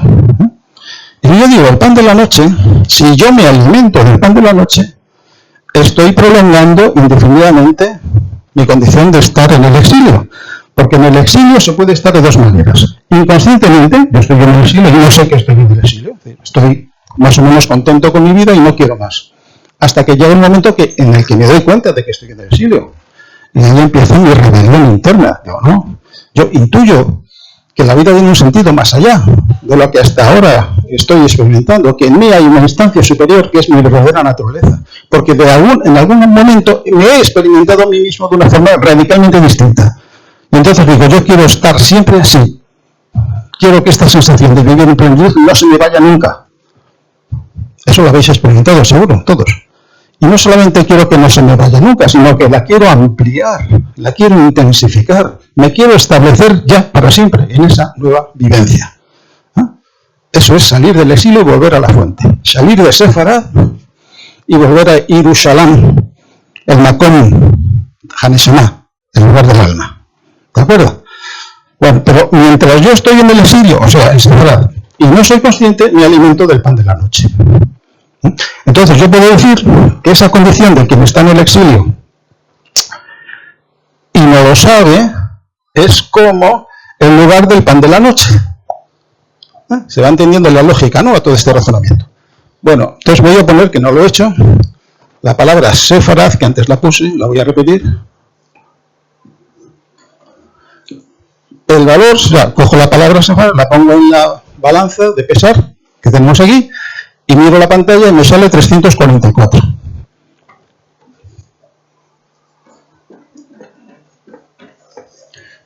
Esta es la nueva referencia numérica, 344. Entonces, he dicho, quien está en el exilio y no lo sabe, es como si se alimentara del pan de la noche. Recuerdo que la noche es el estado de conciencia donde no hay luz solar. Entonces yo vivo bajo la luz lunar, que eso también tiene su simbolismo, la luz de la luna. Pero todavía no soy consciente de que la luna, su luz no la genera ella, la refleja de una fuente superior, que es el sol. El sol es mi alma, mi neshama. Y la luz de la luna bajo la cual yo vivo tranquilamente, pues es una luz aminorada, reflejada, no es la luz genuina. Entonces, si yo escribo y digo, Makom Lechem Halaila, Laila es noche. Makom, ya hemos visto que es un lugar interno, mi subjetividad. Lechem es pan. De ahí viene la palabra Bet Lechem, la casa del pan, ¿no?, que luego deriva en Belén, donde nace la conciencia crística, que no es un acontecimiento que tiene que ver con la ginecología, con el huevo, no. Es un acontecimiento que tiene que ver con la conciencia. La irrupción de la conciencia del alma en el seno de la conciencia cerebral y vigílica. Eso es el nacimiento del Mashiach, el Christos. Es lo mismo. Mashiach en hebreo, Christos en griego, es lo mismo. El ungido. Bueno, entonces voy a escribir esa frase. El Makom del pan de la noche. Makom es así. Lechem es esto. Y voy a ver si me cabe aquí. Halaila. Bueno, ya la voy a explicar todas estas palabras. La primera ya la conocemos. Makom. Mem, Kof, Vav, Mem, Sofit. Makom. Lechem, Lamed, Het. Otra vez una Mem, Sofit, que es como se escribe la letra Mem al final de palabra. Y Ha-Laila. Laila es noche. Laila, con el artículo delante, Ha-Laila. Bueno, pues ahora vamos a hacer lo que hemos hecho antes. Voy a cantaros los números de cada una de estas tres palabras, a ver si nos toca otra vez el premio, ¿no? Entonces, los números son 186, 78, 80.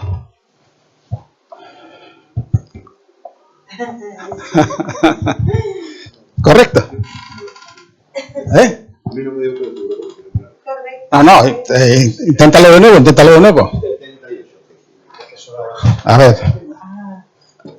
Son 186, 78 y 80. 344, ¿correcto? Ok, bueno.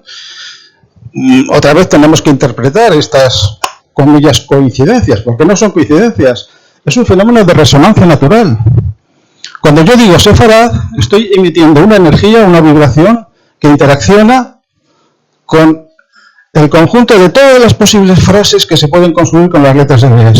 Y de todas ellas, que es una cantidad inconcebiblemente grande, de todas ellas hay algunas que resuenan, que responden. Porque esa vibración es la misma que la que tienen ellas. Y una de ellas, entre otras muchas que hay, basta descubrir una para empezar a comprender el secreto que esconde la palabra Sefarad. En uno de los estados posibles de Sefarad, hemos dicho. Porque en Sefarad se puede estar de dos maneras. Sefarad es el lugar del exilio. Recordamos otra vez lo que decía el profeta, este gran profeta Abdías. Los exiliados de Jerusalén que están en Sefarad, por lo tanto, Sefarad es el lugar donde estamos todos nosotros como exiliados de Jerusalén, es decir, como exiliados del Makom Haneshama, que es el estado de conciencia del alma, ¿no? Bueno, pues mientras estemos en el exilio, sin ser conscientes de que lo estamos, nos estamos alimentando del pan de la noche.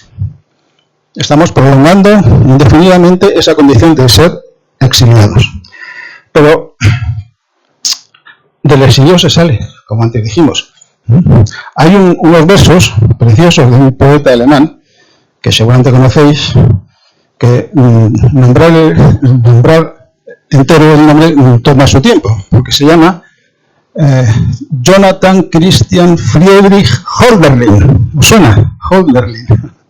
Quizá algunos os suene. Bueno, que tiene unos versos preciosos, que lo tengo también aquí, para no equivocarme, que dice: cercano está el Dios y difícil de captarlo, pero donde hay peligro, nace lo que salva del peligro. Donde hay peligro, nace la salvación. Esa es donde hay peligro, crece o nace lo que nos salva. ¿No?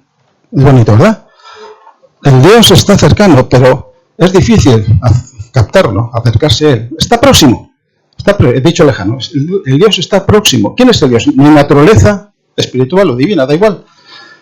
Pero no es inmediato. O sea, tengo que hacer un esfuerzo para, aunque está muy cercano, más cercano que cualquier otra cosa, más cercano que cualquier otro objeto externo, yo tengo que hacer el esfuerzo de identificarme con la divinidad interna. Pero luego dice una cosa que es motivo de esperanza. Allí donde crece el peligro, nace la salvación. ¿Cuál es el peligro? Estar en el exilio.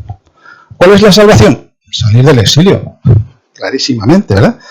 Estamos en peligro porque estamos fuera de nuestro hogar espiritual, del Makom de Shama, el Makom del alma. Lo que tenemos que hacer es salir del lugar del exilio y volver a la fuente, volver a la casa del Padre. Bueno, pues eso lo puedo expresar de la siguiente manera. Ahora, ¿cómo salgo del exilio? Pues es algo parecido a lo que le ocurría al hijo que salía de la casa del Padre, en un momento dado pierde la conexión con la voz del Padre y luego la recupera. Entonces ahora vamos a decir, en lugar de la voz buena, o en lugar de la buena voz. Bueno, en hebreo se dice tov, luego lo escribiré. Pero la condición de bueno en hebreo tiene dos facetas. Una puramente funcional y la otra ética, moral. Una cosa es buena cuando funciona bien, sea lo que sea. Un aparato que funciona bien, una lavadora o un ordenador X, si funciona bien es bueno. Si funciona mal no es bueno. Pero claro, no hay necesariamente una cualidad moral asociada al buen funcionamiento de una máquina. Porque las máquinas de matar funcionan bien, son buenas, pero éticamente y moralmente pues no son buenas, ¿no?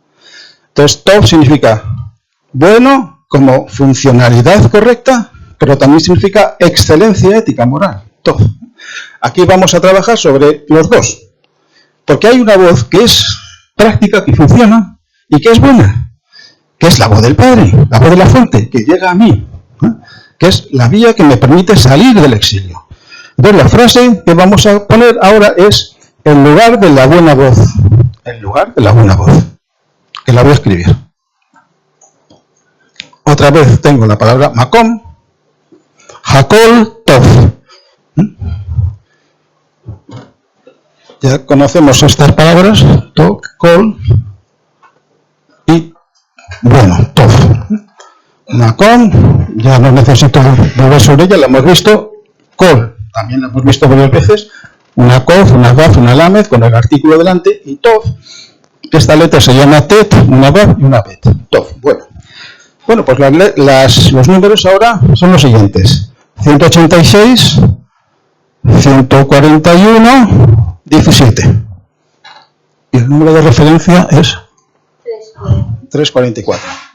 Sí, funciona. Oh. Qué alegría.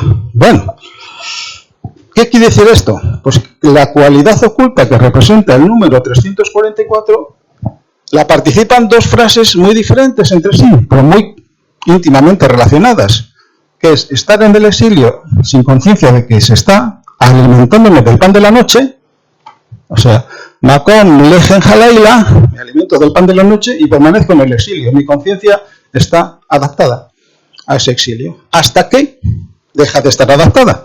Cuando yo empiezo a sentir la incomodidad de estar en el exilio, porque mi conciencia va evolucionando, va cambiando. Mi sensibilidad ya no está cómoda con la situación de estar en el exilio.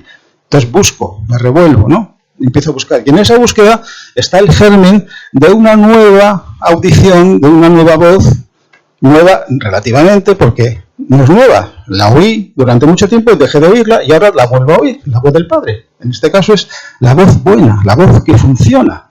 Aquí en la palabra Tov están sintetizadas las dos cualidades, la funcionalidad correcta y la excelencia ética. Es una voz eficaz que funciona, porque hace que quien oye la voz emprenda el camino de retorno, porque una voz tiene una implicación direccional. Cuando yo oigo una voz o un sonido, al mismo tiempo que oigo ese sonido, sé de dónde viene el sonido. La voz tiene esa cualidad, me indica la dirección en la que me tengo que mover para encontrarme con la fuente del sonido. Estamos hablando de situaciones internas, anímicas. Cuando yo oigo esa vibración que continuamente el alma, la Neshama, está emitiendo, me está llamando, me está pronunciando un nombre que no es el nombre que nos han puesto cuando nos bautizaron o que nos pusieron en cualquier otra cultura religiosa donde te ponen un nombre, ese nombre no es el nuestro, es el nombre que han elegido nuestro padre y nuestra madre. Pero nuestro nombre es otro. Es el nombre que pronuncia el Padre que nos llama. Y cuando oímos esa voz, entonces es cuando sabemos en qué dirección tengo que moverme para encontrarme con la fuente y fundirme con ella. Bueno, pues seguimos avanzando. Ya hemos visto Sefarad, hemos visto Galut, Jerusalén, Sefarad, y ahora vamos con la parte final del versículo de Abdías. Voy a cambiar la cara de la chuleta. Si me la puedes fijar, gracias. Vamos a recordar otra vez lo que decía ese versículo de Abdías. Decía, bueno, la parte final. Tomarán posesión de las ciudades del Negev, de las ciudades del sur. Y os dije, no sé si lo dije, pero lo digo ahora, en esa expresión, las ciudades del sur, del Negev, Negev en hebreo también significa sur, está el misterio de Israel, de la palabra Israel. Y ahora nos vamos a hacer la siguiente pregunta. ¿Cuándo ocurre la palabra Israel por primera vez en la Biblia? Pues ocurre en un episodio que empieza en el capítulo 32, versículo 24 en adelante, donde Jacob se encuentra solo y de repente aparece un personaje al que el texto le llama Ish, hombre, que empieza a combatir con él. Y están toda la noche peleándose, hasta que empieza a rayar el alba. Y cuando empieza a rayar el alba, este personaje, Ish, le toca la articulación del fémur a Jacob, con lo cual acaba cojeando Jacob, y le dice, suéltame porque ya está rayando el alba. Y Jacob le contesta, solo te soltaré si me bendices. Pero el adversario de Jacob, este personaje que se le llama así, Ish, no le bendice en ese momento, sino que le hace una pregunta. Dice, ¿cómo te llamas? Dice, me llamo Jacob. Y luego le responde, pues a partir de ahora te vas a llamar Israel, porque has luchado contra los hombres y contra Dios, contra Elohim, y has prevalecido. Has prevalecido.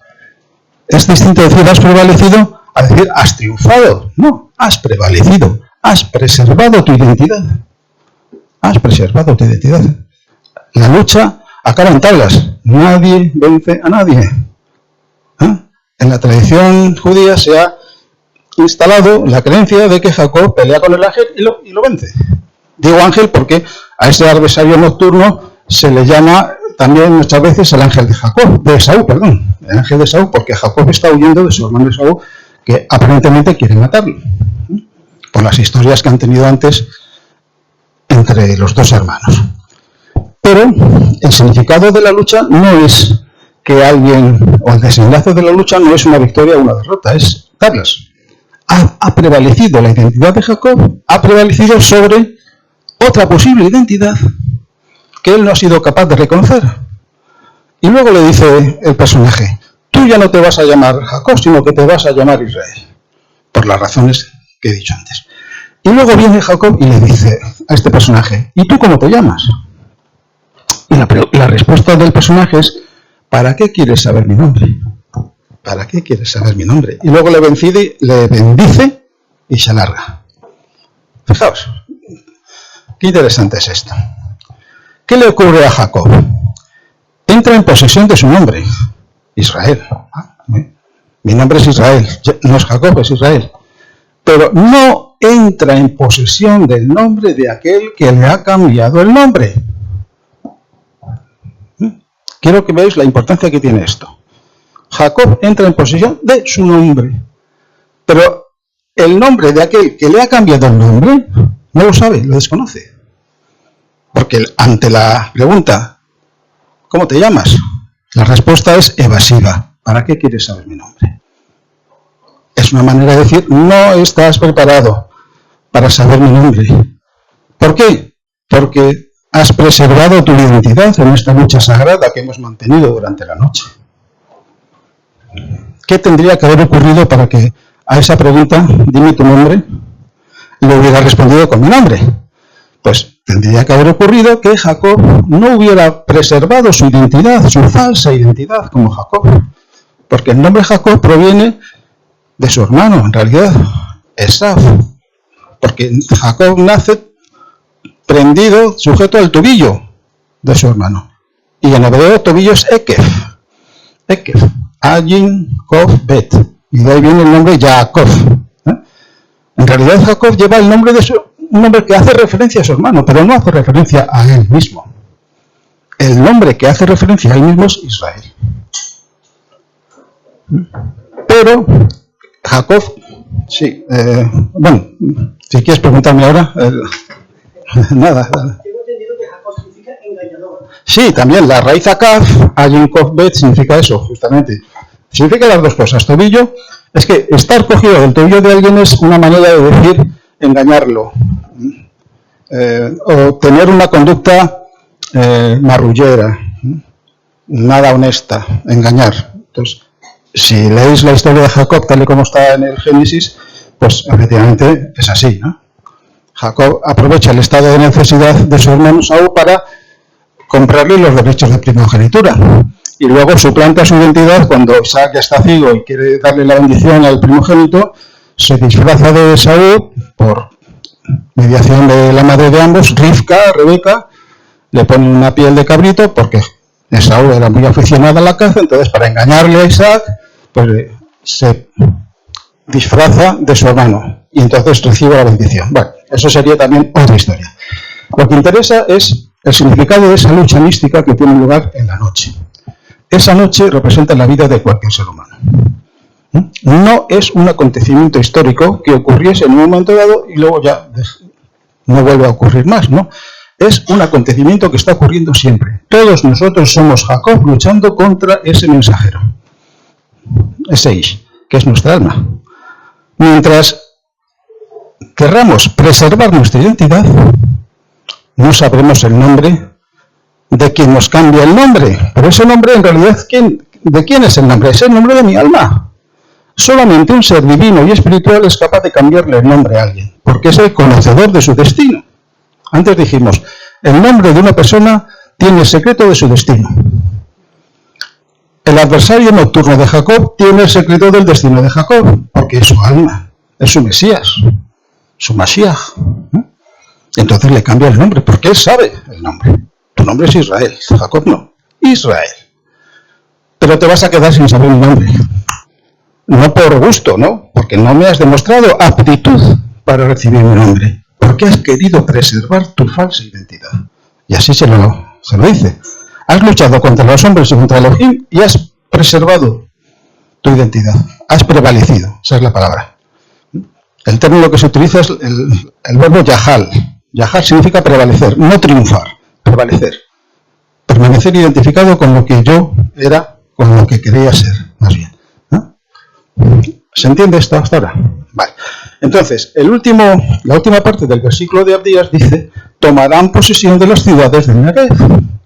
Entonces vamos a trabajar sobre esas últimas palabras. Las ciudades del Negev, de las cuales van a tomar posesión, ¿quiénes? Los exiliados de Jerusalén que están en Sefarad. ¿Veis cómo vamos hilando todos los contenidos de esta segunda parte del versículo de Abdías? Entonces, ciudades del Negev se escribe así.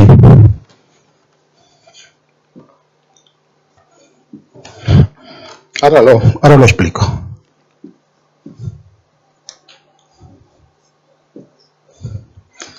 Bueno, esto se lee Are. Are es el estado constructo, que es una figura muy común en la gramática hebrea, significa una palabra que pertenece a algo. Ir es ciudad. El plural de ciudad es Arim. Arim, ciudades. Y si yo quiero decir las ciudades de, paso de Arim a Are. Entonces, Are, tal y como está escrito así, Are significa las ciudades de qué. ¿De quién? ¿O de dónde? Del Negev. Aquí tengo otra vez el artículo.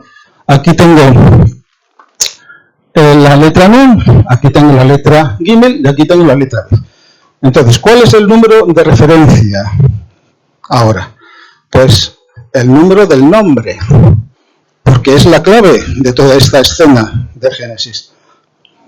Y Jacob recibe su nombre, pero no recibe el nombre de quien le ha dado el nombre. No sabe el nombre de su alma. Por lo tanto, la palabra clave es Shem, nombre, que se escribe así. Shem, una Shin y una Nun Sofit. Shem. Y eso vale, lo peso, y miro, y vale 340.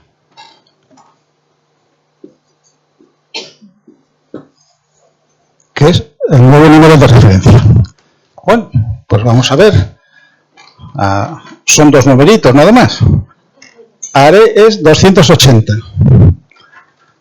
Y Hanegev es, voy a sumarlo, 5 más 50, 55, más 3, 58, más 2, 60. 60. O sea, 280 más 60. ¿Vale? ¿Correcto? ¿340? Vale. Bueno, pues seguimos acertando. Claro, no acertamos por casualidad ni por chiripa, sino que está así. La lengua hebrea tiene una exquisita estructura matemática de una precisión absolutamente inconcebible. A lo que más se parece de la lengua hebrea en su estructura matemática interna es a lo que los cosmólogos llaman el ajuste fino del universo. No sé si os suena eso. El ajuste fino del universo quiere decir que las constantes físicas, las más importantes, como la constante G, que aparece en la ley de la gravedad, la constante H de Planck, ¿no? Y la constante C, que es la velocidad de la luz en el vacío, y otras más constantes físicas, si cambiaran en una fracción infinitesimal, nuestro universo no se podría haber formado, y nosotros no estaríamos aquí. Hay un ajuste absolutamente preciso de las constantes físicas que la física va descubriendo para que nuestro universo sea estable y sea lo que es. Y que nosotros hayamos podido aparecer en este pequeñito planeta de una galaxia que es una más entre cientos de miles de millones de galaxias que hay en el inconcebiblemente grande cosmos, ¿no? Bueno, pues la lengua hebrea es lo mismo, o parecido. Tiene una estructura matemática interna de una precisión absolutamente prodigiosa, que es lo que estamos comprobando en los últimos minutos. Bueno, entonces vamos a ver. ¿Qué dice el profeta Abdías? Dice: los exiliados de Jerusalén tomarán posesión de las ciudades del Negev. ¿Pero qué son las ciudades del Negev? Eso es una referencia geográfica externa, exotérica, que vela una realidad interna, esotérica. ¿Qué vela? El Shem, el nombre. ¿Qué tiene que hacer Jacob para liberarse de su cojera? Estar cojo significa estar desequilibrado. ¿Por qué? Porque sabe su nombre, sí, pero no sabe el nombre de su alma. Y sus hijos, los Bené Israel, los hijos de Israel, tampoco saben el nombre de su alma. A diferencia de lo que ocurre con su sucesor, Moisés, que en una teofanía que ocurre a la luz del día, la lucha de Jacob con este personaje ocurre en la noche. Y Moisés tiene dos teofanías. La primera ocurre a plena luz del día cuando se encuentra con la zarza ardiente. ¿Se acuerdan de ese pasaje, verdad? Entonces hay un diálogo, esa presencia divina que se manifiesta en esa zarza que arde sin consumirse, le encarga a Moisés que vaya a Egipto para liberar a los de Israel, a los israelitas que están ahí en estado de exiliados, de cautivos, ¿no? Y entonces Moisés le dice, bueno, ¿y en el nombre de quién?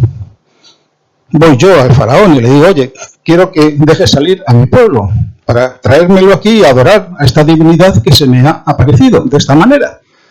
Entonces Moisés, ¿qué hace?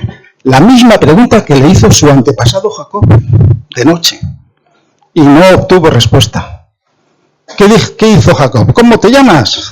Tú, que me has dado mi nombre y que por lo tanto te reconozco como un ente espiritual divino. No sé quién eres, pero bueno, si me has nombrado de otra manera es porque vienes de parte de Dios. No sé quién eres, pero vienes de la divinidad. Y no tiene respuesta Jacob, Israel.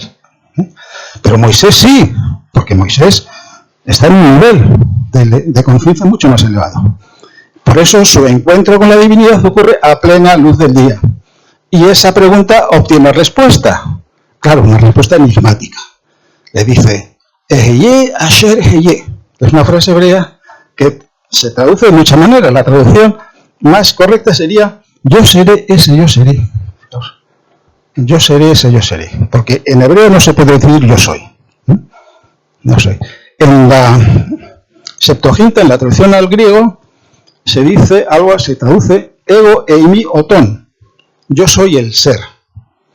Y en la traducción latina, la Vulgata, se dice ego sum qui sum. Yo soy el que es. Y así aparece en la inmensa mayoría de las Biblias que seguramente todos tenéis en vuestra casa. Ego sum qui sum. Pero el hebreo no dice eso, el original. Dice Eheye Asher Eheye. Yo seré. Eheye es una forma del hebreo haya, ser, en tiempo futuro. Yo seré. Ese yo seré. O sea, la respuesta le dice, si quieres saber mi nombre, tienes que perseverar en el camino del ser para llegar al ser. Perseverar en el camino de llegar a ser para encontrarte con el ser. Es algo parecido a lo que diría el feto en el útero materno, si pudiera tener conciencia de sí mismo, ¿qué diría? Yo seré, ese yo seré, hasta que en mi horizonte vital aparezca yo mismo, pero ya suficientemente formado como para tener una vida extrauterina. Todos estamos en el útero cósmico. Nos estamos formando como entes fetales a nivel de conciencia. Entonces, la respuesta que le da la presencia divina a Moisés es: tienes que perseverar en tu proceso de llegar a ser para encontrarte con el ser. Una vez que nazcas a una nueva vida, entonces tú serás el que eres. ¿Se ha entendido esto? Entonces, fijaos en el contraste que hay entre las dos escenas.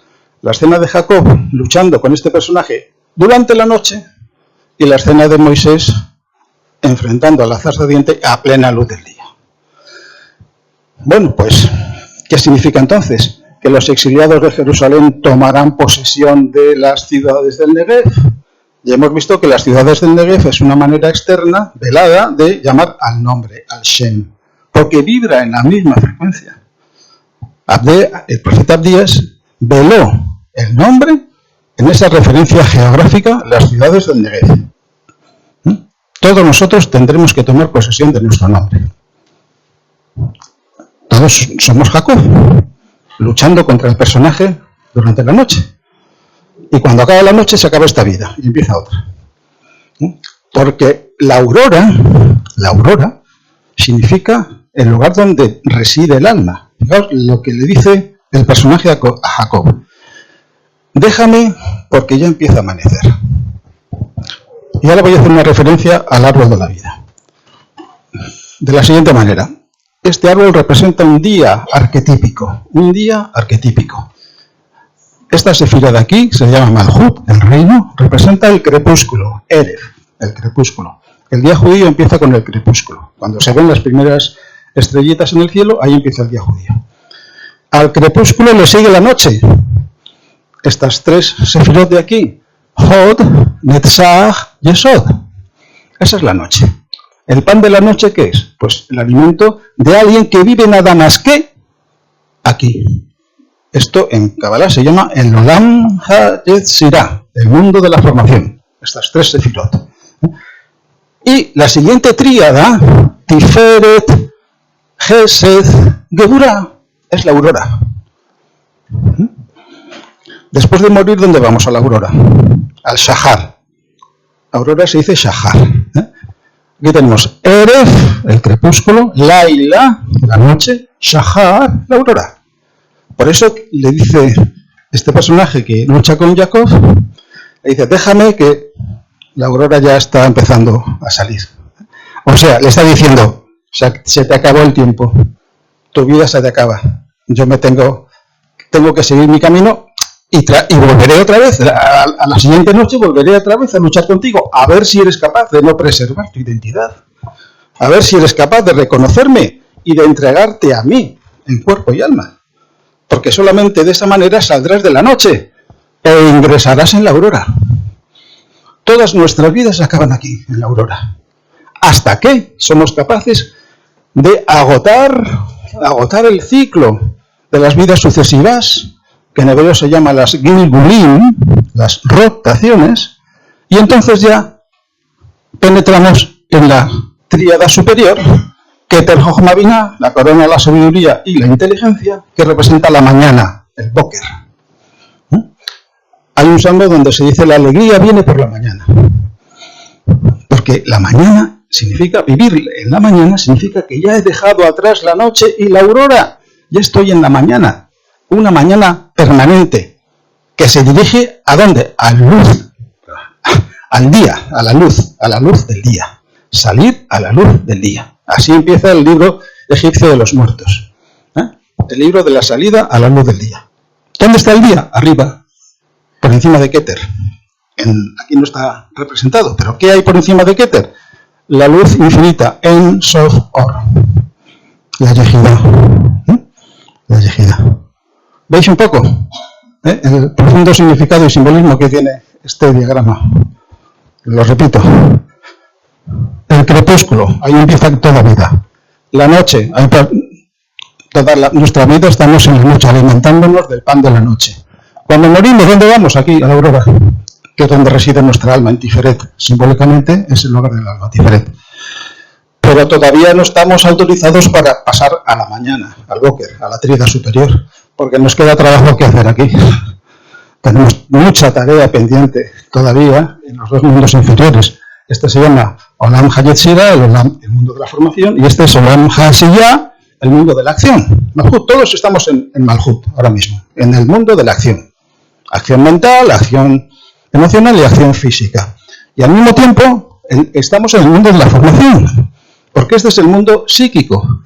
El Netzach significa nuestra naturaleza emocional. Y Hod representa nuestra naturaleza mental. Y Yesod representa el enlace, eso que llamamos el cuerpo etérico, el enlace necesario entre los dos cuerpos psíquicos, el astral y el mental. El astral está aquí en Netzach y el mental en Hod, y Yesod es el cuerpo de enlace entre la naturaleza psíquica, Netzach, Hod, y el cerebro físico que está aquí. El cerebro físico nuestro está aquí, nuestra conciencia cerebral está aquí. Nuestra conciencia como seres emocionales y mentales está en Netzach y en Hod, pero nuestra conciencia como alma está aquí en Tiferet y extendidamente en toda la tríada intermedia.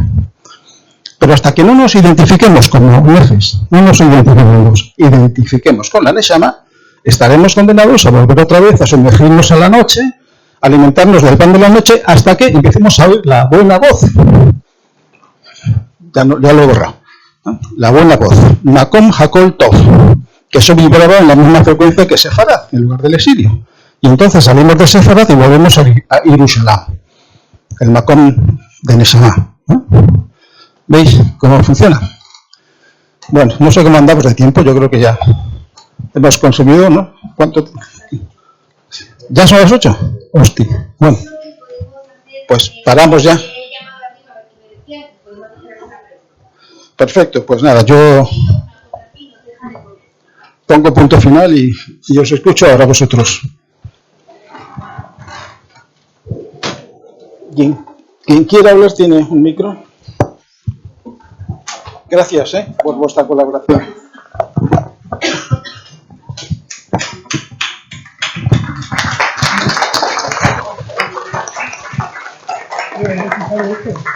¿Es necesario que No. Simplemente de la gracia. Buenas tardes. Y quisiera hacer una pregunta. Esta ecuación, esta suma.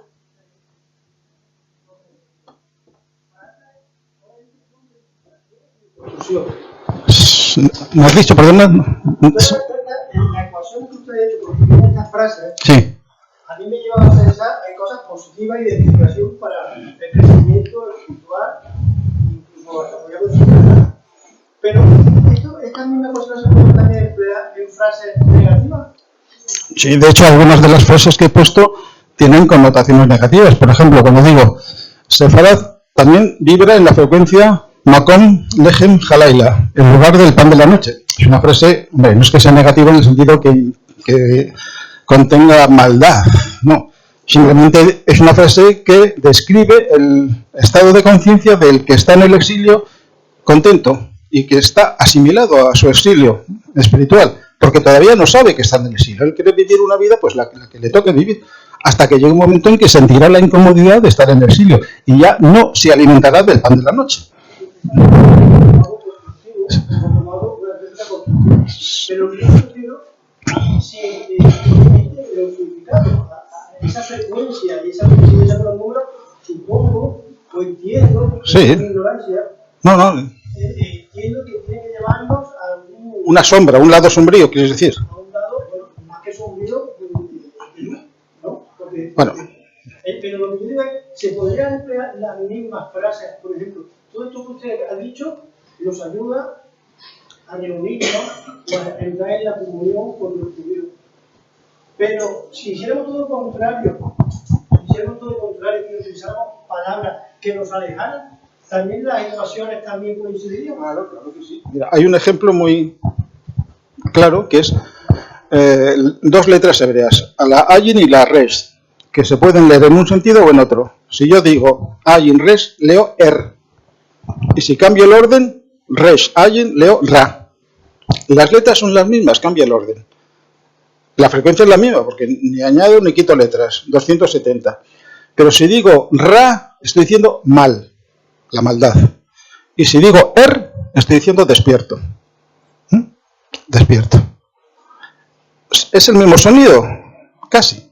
Bueno, no es el mismo sonido. Er es un sonido y Ra es otro. Es la misma cualidad oculta, 270, el mismo número, de lo que quería decir. Es el mismo número, que se manifiesta en el mal, por un lado, y se manifiesta en el estar despierto. Pero si yo parto de Er, Ayin Resh, estar despierto, eso es bueno, ¿no?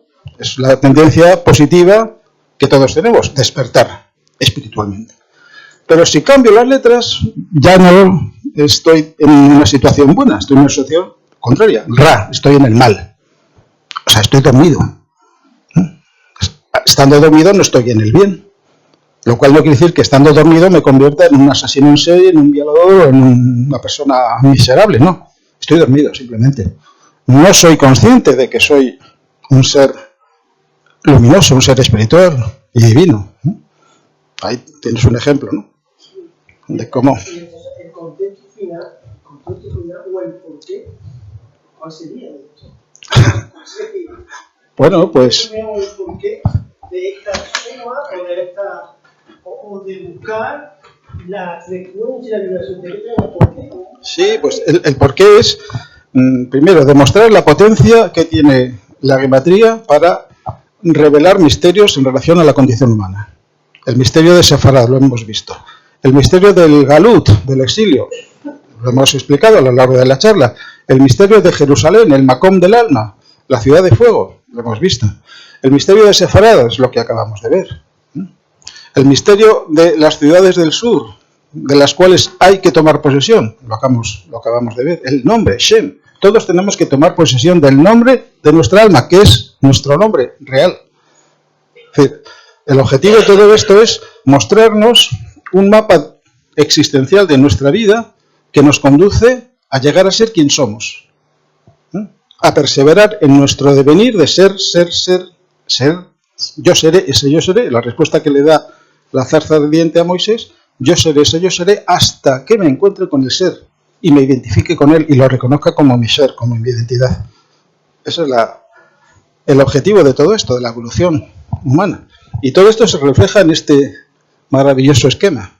Vuelvo a repetir las connotaciones temporales del día. Es un día eterno, un día sagrado, ¿no? El crepúsculo, la noche y la aurora. Aquí se acaba toda vida. Hasta que completamos el círculo de las vidas, las Gilgulim, las rotaciones. Y entonces, cuando llegamos a la aurora, ya no bajamos a la noche. Entramos en la mañana. Podemos descender a los mundos inferiores, pero como pura actividad de servicio. Ya no necesitamos el pan de la noche, porque nos alimentamos de otro alimento superior. Pero podemos sumergirnos en la noche para ayudar, servir a aquellos que todavía viven en la noche para que encuentren su propio camino de ascensión hasta la aurora, conscientemente, porque de manera obligada todos vamos a la aurora, al Shahar, después de morir. Pero se trata de traspasar la aurora y continuar en la mañana, que nos conduce al día. Salirnos de este esquema, y llegar a la luz infinita, que es en última instancia lo que somos, nuestra yejidá. Bueno, ¿alguna pregunta más? ¿De dónde sale el valor numérico de las letras? ¿De dónde sale el valor numérico de las letras? No lo sé. Si te refieres a quién tuvo la idea genial. Sí, pues no sé si estabas al principio. Sí. Ah, bueno. Vale. Pues mira, es muy sencillo. Las 9 primeras letras del alefato, de la Alef a la Tet, Alef, Bet, Gimel, Dalet, He, Vav, Tet, Yod, Tet, me paro en la Tet, son 9 letras, sus valores numéricos son los 9 dígitos, 1, 2, 3, 4, 5, 6, 7, 8 y 9.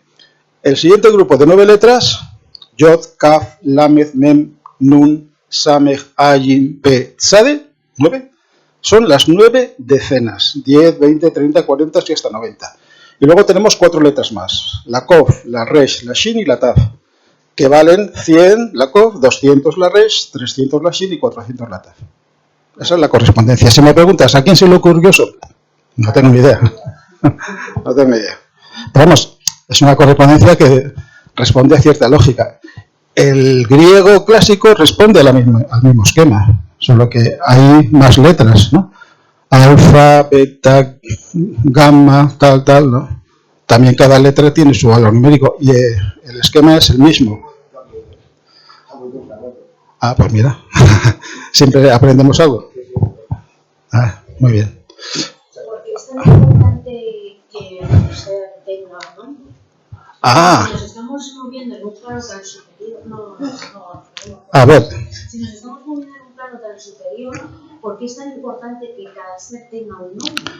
De hecho, cuando menciona usted lo de la zarza... Bueno, ¿me podéis llamar de tú, por favor? Cuando No. tú mencionas lo del tema de la zarza, porque yo, claro, soy un poco entendida, aunque no... A mí esto me supera, ¿no?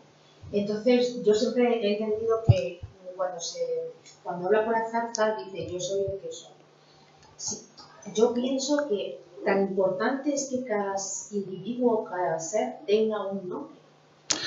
No es una forma de egocentrismo, de decir yo soy tal, yo tengo tal. Y si es así que tan importante es que un ser tenga un nombre, ¿quién nos da ese nombre? Bueno, a ver, planteas varias cosas. La cuestión no es por qué es importante que tengamos un nombre, es que somos un nombre que es un sonido, una vibración de energía pura.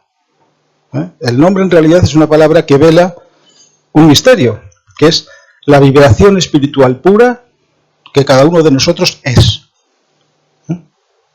La esencia última divina de todos nosotros es una manifestación de energía que vibra por utilizar este lenguaje que todos más o menos entendemos, que vibra a una frecuencia. Esa frecuencia es el nombre, Shem. Es una vibración pura, en el fondo es un sonido que no tiene, que no tiene apariencia material, en el sentido que nosotros identificamos las cosas que tienen apariencia material, pero somos el nombre. El Shem es la identidad. Somos el nombre. Por eso el judío piadoso no dice Yahvé ni dice Jehová, dice Hashem. Cuando se encuentra con las 4 letras, Yod, He, Vav, He, dice Hashem o Adonai, el Señor. Hashem. Es una manera de enfatizar la importancia que tiene el nombre. El nombre es lo que me fundamenta a mí como ser. No es que tengamos un nombre, somos. Una cosa es tener y otra cosa es ser. Por eso no es correcto decir, tengo un alma. No, soy. Tenemos un cuerpo, sí. Varios cuerpos, el físico, el mental, el astral. Todo lo que tenemos lo vamos a perder en el momento en que haya cumplido su tarea. Pero lo que somos es inextinguible. La conciencia es inextinguible. Nunca se extingue. Los cuerpos son mortales todos, pero la conciencia no. Esa es la diferencia. Pero ¿en qué momento esa vibración que emitimos cada individuo, cada ser, toma forma de nombre? ¿En qué momento? Bueno, pues en el momento en que esas unidades de esencia divina que somos deciden manifestarse, entrar en la materia, entrar para cumplir un propósito. El hijo sale de la casa del padre para cumplir una tarea, una misión, que es conocer los mundos que hay más allá de esa residencia última que se llama así en una simbología, hay muchas, la casa del padre. ¿Con qué fin? Pues esa es una pregunta que tiene muchas respuestas. Una de ellas sería con el fin de configurar en los mundos más densos un centro de irradiación de energía espiritual que redima a las vidas elementales atrapadas en la materia más densa. Porque sin esa aportación de energía espiritual que nosotros, como seres espirituales, podemos irradiar hacia las vidas elementales que componen toda la materia más densa, materia mental, astral y física, esas vidas quedarían eternamente atrapadas en su cautiverio. Necesitan la energía irradiante espiritual que solamente los seres humanos podemos arrojar sobre ellos. Esa es una tarea redentora. La redención de la materia, la elevación del nivel de conciencia de las vidas que componen la sustancia. Esa es una misión que tenemos, ¿no? Es el Dharma, la obligación espiritual que tiene que cumplir toda unidad de energía divina, que es lo que somos. Lo que pronunciamos, lo que hablamos y declaramos también interfiere. A ver. Lo que nosotros declaramos. No sé si nos van a dejar seguir. Tú me dices, cuando pongamos punto final. Sí, perdón. Lo que declaramos y lo que hablamos, de alguna forma afecta a nuestro ser. A ver, no sé si te entiendo. Lo que todo, sí. Lo que declaramos, positivo, negativo, bueno, malo. Claro, todo afecta al ser, claro. Porque también hay una frecuencia, porque también no. Sí, todo lo que pensamos, sentimos y hacemos son formas de energía que... No sentir, sino hablar. Hablar, sí. El hablar es la exteriorización de un estado de ánimo, mental, emocional o del tipo que sea. Entonces, cuando hablamos estamos manejando energía.